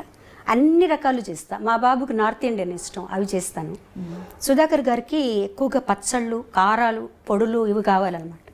సో ఆయనకి అవి అంటే మనుషులు ఉన్నా కూడా నాకు వంట అంటే ఎవరు లేకపోయినా కూడా నేను చక్కగా చేసుకోగలను. ఎవరి మీద ఆధారపడక్కర్లేదు వంట గురించి. కానీ ఏ విషయంలోనూ ఎవరు లేకపోయినా మనం గడపగలగాలి కదండి ఫస్ట్. అవును. సో వంట పెళ్ళైన తర్వాత నేర్చుకున్నాం. మా మామగారే నాకు కుక్కర్ పెట్టడం నేర్పించారు. అరేంజ్ మ్యారేజ్ కదండి? అరేంజ్డ్ మ్యారేజ్ అండి. అదే ఇప్పటికీ అందరికీ అదే డౌట్, అరేంజ్డ్ మ్యారేజా లవ్ మ్యారేజ్? అరేంజ్డ్ మ్యారేజ్, పక్కా అరేంజ్డ్ మ్యారేజ్. కానీ బాగా ష్యూర్గా ఎస్ అనేసారా, లేకపోతే ఎలాగో అందరు అమ్మాయిలాగా ఇంట్లో చెప్పారు, పెద్దవాళ్ళు చెప్పారంటే మంచిగా చెప్పారని ఒప్పేసుకున్నారా, లేక మీరేమన్నా? అంటే నన్ను అడగడం అంటూ ఏం లేదండి. మార్నింగ్ లేపి వాళ్ళని ఎంగేజ్మెంట్ అన్నారు అంతే. అలా అంటే నాకు అంటే చాలా సంబంధాలు ఎక్కువగా నాకు అమెరికా సంబంధాలు అలా వచ్చేవండి. నేను ఎప్పుడు చెప్పేదన్నమాట, అమెరికాకు వెళ్ళే క్వశ్చనే లేదు, నేను చెన్నై దాటి వెళ్ళను ఎక్కడికి, అన్నయ్య వాళ్ళ ఇంటి దగ్గరే ఉండాలి. ఇవన్నీ అన్న తర్వాత మా అమ్మగారు మా అన్నయ్య వెళ్ళి, మా అమ్మగారు చెప్పారు మేము ఊరికే వెళ్ళి చూసి వస్తాం, వాళ్ళ ఫ్యామిలీ ఎలా ఉంది, శుభలేఖ సుధాకర్ ఫ్యామిలీ వాళ్ళు ఎట్లా ఉన్నారు చూస్తాం, మనకు నచ్చితే మాకు నచ్చితే అప్పుడు చెప్తా ఉన్నారు. అది చెప్పాలి కదా, నాకు నచ్చింది నచ్చలేదని. మార్నింగ్ లేచి నీకు ఎంగేజ్మెంట్ అంటే ఎలా ఉంటుందండి, కోపంగా ఉంటుంది. ఆ రోజంతా కొంచెం సీరియస్గా ఉన్నా, బట్ ఎంగేజ్మెంట్ అయిపోయింది అనుకోండి. తర్వాత మళ్ళీ పాపం ఆయన కూడా చెప్పారు, నాకు కూడా అలాగే చెప్పారు, మార్నింగ్ లేపి నీకు ఎంగేజ్మెంట్ రింగ్ తీసుకురా అమ్మాయికి అని చెప్పారు. ఇంతకీ కొంచెం లేట్గా అడుగుతున్నాను, నచ్చారు కదా? నచ్చారు కదా, ఎందుకు నచ్చరండి, మంచి మనిషి అండి. ఊరికే అన్నాను ఏదో సరదాకి. కానీ లేదు, ఎందుకంటే అమ్మ అన్నయ్య వీళ్ళు సెలెక్ట్ చేశారంటే డెఫినెట్గా మంచి వాళ్ళనే చూసి సెలెక్ట్ చేస్తారు. మీ అబ్బాయి శ్రీకర్ ఒక బాబు అండి మాకు, వాడు MBA ఇన్ మీడియా మేనేజ్మెంట్ చేసి ఇప్పుడు ఒక కంపెనీలో పనిచేసి చెన్నైలోనే చేస్తున్నాడు. నట వారసత్వం వచ్చిందా, పాట వారసత్వం వచ్చిందా? పాటలంటే పిచ్చి, మ్యూజిక్ అంటే ఏ వారసత్వం రాలేదు. వాడు జాబ్ చేసుకుంటూ హాయిగా ఉంటాను, పాటలు వింటూ. సినిమాలు పిచ్చి అనమాట, సినిమాలు చూస్తాడు, బాగా అనలైజ్ చేస్తాడు, అవన్నీ చేస్తాడు. వాడు ఉండే వింగ్ కూడా అందులోనే ఇప్పుడు పనిచేసేది కూడా. సో వాడికి పాటలు చాలా ఇష్టం. ఇంతో అంతో పాట రాకుండా ఉండదు కదా? వచ్చండి, అంటే శృతి ఉంది నాకు తెలిసి, నా ముందర ఎప్పుడు పాడలేదు. నా నీస్ ఒకసారి రికార్డ్ చేసి పెట్టింది, వాడు ఎక్కడో వాళ్ళ పిల్లలందరూ పాడుతుంటే వాడిని కూడా పాడమని. శృతి ఉంది, పాడగలుగుతాడు అండ్ చెప్తాడు ఈ పాటలాగా ఉంది కదమ్మా, ఈ పాట ఈ రాగం ఒకటేనా అట్లా అడుగుతాడనమాట. ఈ పాటలోంచి తీసుకున్నారేమన్నా అవన్నీ తెలుస్తాయి. అంటే ఏ రకంగానూ ఇటు మా అబ్బాయి కానీ మా వారు కానీ నా కెరియర్కి ఎప్పుడూ ఇబ్బందిగా లేదు, నో చెప్పరు. ఇంకా నువ్వే టిమిడ్గా ఉంటావు, వెళ్ళవు, ఇంకా ప్రోగ్రామ్స్ అవి చేయొచ్చు కదంట. నేను కంఫర్టబుల్గా ఉన్నాను చాలు, నాకంటూ కొంచెం టైం కావాలి నా మెడిటేషన్స్కి, నాకు వాటి. మెడిటేషన్ చేస్తారా? చేస్తాను, డైలీ చేస్తాను. రమణ మహర్షి? లేదండి, కామ్గా కూర్చుంటా. నా గురువు గారు వచ్చి చంద్రశేఖరేంద్ర సరస్వతి స్వామి వారు, కంచిపీఠ. సో కామ్గా కూర్చుంటాను. నాలో ఉండే బ్యాడ్ అంతా పోవాలి, అందరి పట్ల లవ్ రావాలి, ప్రస్తుతం అందరి గురించి అందరూ బాగుండాలనుకోవాలి. అది కష్టం కదండి. మనం ఎంత లేదన్నా ఎక్కడో ఒక చోట ఏదో కోపాలు వస్తాయి ఒకళ్ళ మీద, అవేవి రాకుండా ఉండాలి. కానీ మానవ మాత్రులకే అది సహజం కదా. సహజం. అసలు కూర్చున్నప్పుడు ఎన్ని ఆలోచనలు వస్తాయండి, అప్పుడే వస్తాయి. ఎప్పుడు లేని అన్ని ఆలోచనలన్నీ అప్పుడే వస్తాయి అన్నమాట. అదే సాధన అనుకుంటాను నేను, వాటిని తీసేయడం, నలుగురు బాగుండాలనుకోవటం. సగం మనల్లో కానీ అసూయ లేకపోతే మనం హ్యాపీగా ఉంటామండి, ఆరోగ్యంగా ఉంటాం. తర్వాత రోజు ఇంట్లో అంటే ప్రయాణాలు లేకుండా ఇంట్లో ఉంటే రోజు క్రమం తప్పకుండా అమ్మవారి దగ్గర పాటలు పాడతానండి. మా అమ్మవారు అంటే నాన్నగారి కోసం ఒక త్యాగరాజ కృతి, ఆ రోజు ఏదైతే ఆ అమ్మవారికి ఒక కృతి, ఇప్పుడు ఆంజనేయ స్వామి అయితే ఆంజనేయ స్వామికి ఒక కృతి, అలా పాడుకుంటాను. దేవుడి దగ్గర పాడడం అలవాటు. దేవుడు కచేరీ ఉన్నప్పుడు కూడా ఆ సాంగ్స్ దేవుడి దగ్గర పాడుకుంటా, ప్రాక్టీస్ చేసి. ముందు ప్రాక్టీస్ చేసి దేవుడి దగ్గర ఏ పాటలు అయితే అన్ని వాళ్ళకే స్టేజ్లో బాగా రావాలని కొత్త పాట పాడుతున్నాను అనుకోండి స్టేజ్లో, అది ప్రాక్టీస్ చేసి వాళ్ళ ముందర పాడి పాడతాను. చక్కగా ఇంటికి రాగానే తులసి కోట పైన దర్శనం ఇచ్చి ఎంత అందంగా ఎంత కళకళలాడుతూ కనిపించింది తులసమ్మ. తర్వాత పైకి రాగానే అగరత్తుల సువాసన భలే. నాకు కావాలని సపరేట్గా పెద్ద రూమ్ కట్టించుకున్నానండి, దేవుడు రూమ్. సో నేను ఇష్టదైవం అమ్మవారేనా? అమ్మవారే, లలితమ్మ. మీరు ఆ నిండుగా అమ్మవారి లక్షణాలన్నీ, అంటే ఒకవైపు సౌమ్యం, ఇంకోవైపు సముచితమైన రౌద్రము అన్నీ కలగలిసి అలా చక్కగా ఉన్నారు మీరు. అందుకని అమ్మవారి అంటే నేను నమ్ముతానండి, అమ్మవారి ఏ దైవం మనకి దగ్గరైతే ఆ దైవంలోని కొన్ని ఎనర్జీస్ అంటాం కదా, ఎనర్జీస్ తప్పకుండా ఉంటాయండి. ఇప్పుడు అందరు దేవుళ్ళు అమ్మవారే అనుకోవచ్చు మనం, సకల దేవుళ్ళు అమ్మవారే అనుకోవచ్చు. ఆ ఒక ఎనర్జీ ఉంది అక్కడ, ఆ ఎనర్జీ నన్ను కాపాడుతుంది. ఇప్పుడు ఒక్కడ గుర్తుపెట్టుకోండి, మనుషులు ఎవరి మీదన్నా మనం ఆధారపడ్డాం అనుకోండి, వాళ్ళు ఒక్కసారి మనల్ని బెట్రే చేసినప్పుడు మనకి జీవితం మీద ఒక రకమైన భయం, విరక్తి వస్తాయి. భగవంతుడే మన స్నేహితుడు అనుకోండి, భగవంతుడు భయపడకూడదు, మనం స్నేహితుడు అనుకోవాలి. అన్నీ చెప్పుకున్నాం అనుకోండి, అంటే మీరు ఆయన వింటాడు తప్పకుండా. ఒక ఎనర్జీ ఉంది. అది మీకేమన్నా ఎప్పుడైనా స్వయంగా అవగతం అయిందా, అంటే ఇలా విన్నారు, నా మొరని భగవంతుడు ఆలకించాడని? అంటే కొన్ని షేర్ చేసుకోవచ్చు, కొన్ని షేర్ చేసుకోలేము. బట్ ఎక్స్పీరియన్సెస్ జరిగాయి. అంటే ఇది అడగడానికి కూడా ఇది చాలా అత్యంత వ్యక్తిగత ప్రపంచంలోకి రావడం కాదు, కానీ దీనివల్ల ఇంకో 10 మందికి నమ్మకం కలుగుతుందండి. అంటే ఇప్పుడు ఉన్న ప్రపంచంలో మనకి దేవుడు ఉన్నాడా లేడా, దేవుడితో ఎలా కనెక్ట్ అవ్వాలి అనేది రకరకాల. నా ఉద్దేశంలో దేవుడు అంటే ప్రేమేనండి. ప్రేమ అంటే అన్కండిషనల్ లవ్. అది దాని మీద మనం ఫోకస్ చేసామంటే తప్పకుండా పనిచేస్తుందండి. చిన్న ఒక ఎగ్జాంపులే నేను చెప్తాను, నా లైఫ్లో నాకు జరిగిన ఎగ్జాంపుల్ నేను చెప్తాను. మా ఇంట్లో మీరు ఇప్పుడు వచ్చారు కదా, అక్కడ మామిడి చెట్టు ఉంది, పెద్ద మామిడి చెట్టు. ఓవర్ నైట్ దానికి అంత పెద్ద తేనె పట్టిందండి. అవి కొండ రాతి తేనెటీగలట అవి. అది ఎంత అంటే పోర్టికో కార్ దగ్గరకు తగులుతుంది, అంత పెద్దది పెట్టేసింది. ఒక 3 daysలో పెరిగిపోయి బయట వాళ్ళందరూ వచ్చి మాకు చెప్పారు, అమ్మా మీరు తీయించేసేయాలి, అది పిల్లలు ఏమన్నా క్రికెట్ ఆడుతూ బాల్ అది తగిలిందనుకోండి, అవి రేగాయంటే కష్టం. పోలీసులు కూడా వచ్చి చెప్పారు, వాళ్ళెవరో పోలీసులకు చెప్పి వాళ్ళు కూడా చెప్పారు మీరు తీయించేయండి మేడం అని. మనుషుల్ని పిలిపించాం, వాళ్ళు చూసి అమ్మ ఇవి రేర్గా వచ్చే తేనెటీగలు, మీరు రేపు 10 గంటలకు మేము వస్తాము, మీ నైబర్హుడ్ చెప్పండి చుట్టుపక్కల వాళ్ళకి లోపల ఉండమని, ఒక్కసారిగా మందు కొట్టాలి, అది ఎంత పెద్దదిగా ఉంది అని చెప్పి వెళ్ళారు. వాళ్ళు వస్తామని. నేను ఈవినింగ్ 6 o'clockకి మెడిటేషన్ కూర్చుంటాను. సరే నేను పైకి వెళ్ళి ఆ అమ్మవారి దగ్గర కూర్చొని నేను కమ్యూనికేట్ తేనెటీగలతో అనమాట. అంటే నేను మాట్లాడుకుంటూ ఉన్నా వాటితో, చచ్చిపోతారే మీరు, వాళ్ళు వచ్చి మందులు కొడతారు, నాకు ఇష్టం లేదు, మన ఇంట్లో ఇలా జరగడం, వెళ్ళిపోండే మీరందరూ ఇలా మాట్లాడుకుంటూ ఉన్నానన్నమాట. మామూలుగా పిచ్చిగా, నాకేం అది ఏదో జరగాల నేను కాదు, వెళ్ళిపోండే, ఒక్కళ్ళు చచ్చిపోయినా కూడా నాకు బాధగా ఉంటుంది కదా, మా ఇంట్లో మీరందరూ ఉన్నారు, ఇన్ని రోజులు ఉన్నారు కదా, ఏమీ చేయలేదు అంటే నైట్ అయితే అవన్నీ వాకిట్లోకి వచ్చేసేవండి, లైట్ చుట్టూ బ్లాక్ అనమాట, మబ్బులాగా అలా ఉండేవన్నమాట. తలుపు తీయాలంటే భయం వేసేది. ఒక 15 రోజులు అయింది అలా. సరే నేను ప్రే చేసుకునేటప్పుడు మటుకు నన్ను ఎవరు డిస్టర్బ్ చేయరు. కాల్స్ వచ్చినా కూడా, ఎవరన్నా వచ్చినా కూడా ఎవరు డిస్టర్బ్ చేయరు. లోపల మా డ్రైవర్ పరిగెత్తుకుంటూ వచ్చి డబడబడబడబడబా తలుపు కొట్టాడు.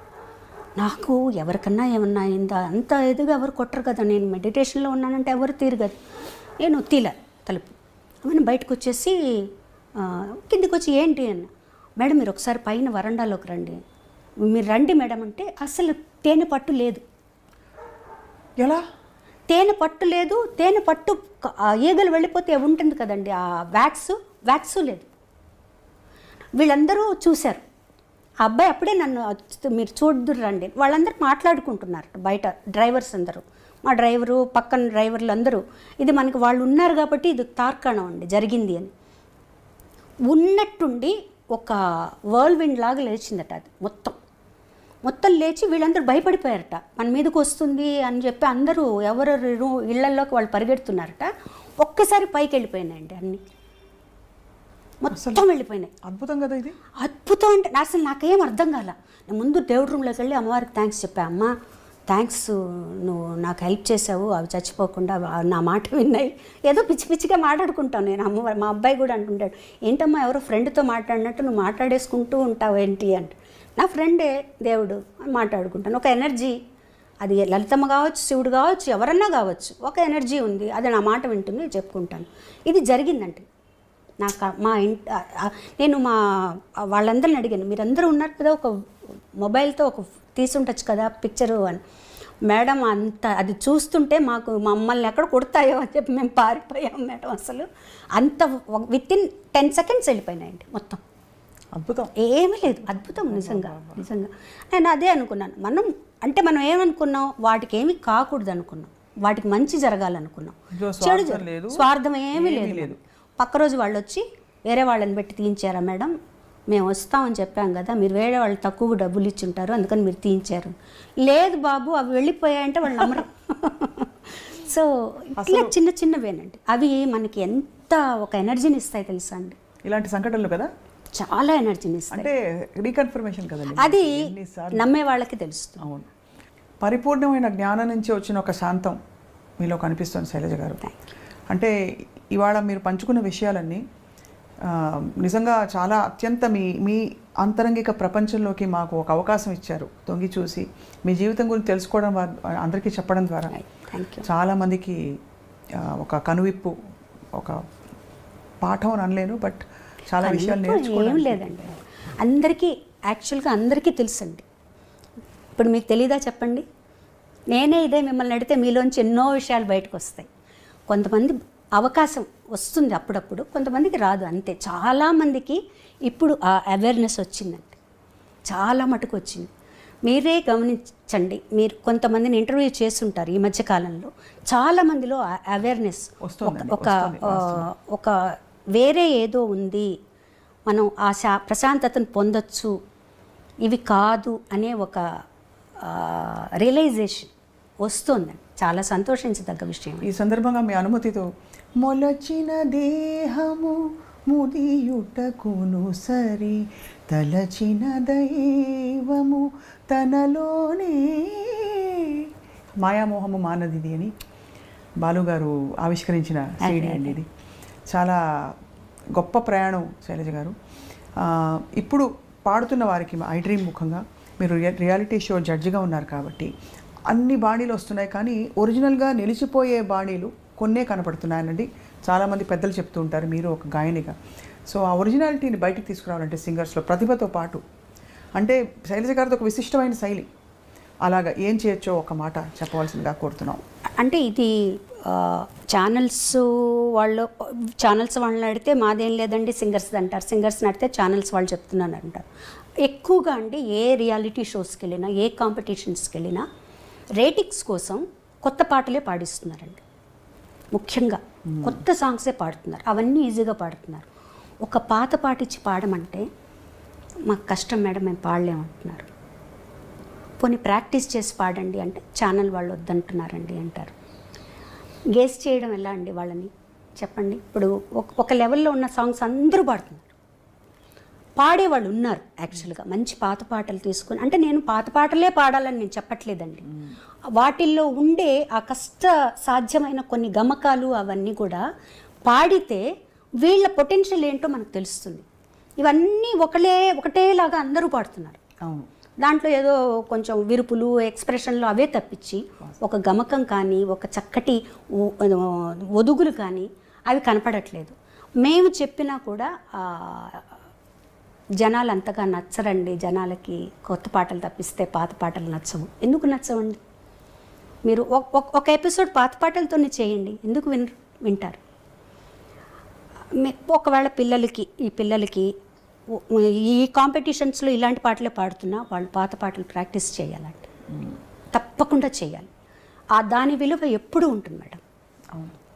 ఇప్పుడు నేను ప్రాక్టీస్ చేయకుండా వదిలేశాను అనుకోండి, గబొక్కని ఏ పారిజాతం లేయగలను, ఎలా పాడగలుగుతాను చెప్పండి. మనం ప్రాక్టీస్ చేస్తుంటేనే అది నేను అప్పుడు వచ్చిన పాటే అది, కానీ దాని మీద ఒక మక్కువ ఉండాలి. ఆ పాటలో ఏదో ఒక మక్కువ ఉంది, దానిలో ఏముంది విషయం తెలియాలి. తర్వాత వాళ్ళని మేము కరెక్ట్గా అనలైజ్ చేయడం ఈజీ అవుతుంది. ఈ పాట వీళ్ళు పాడగలుగుతున్నారు, వీళ్ళల్లో ఈ పొటెన్షియల్ ఉంది అని.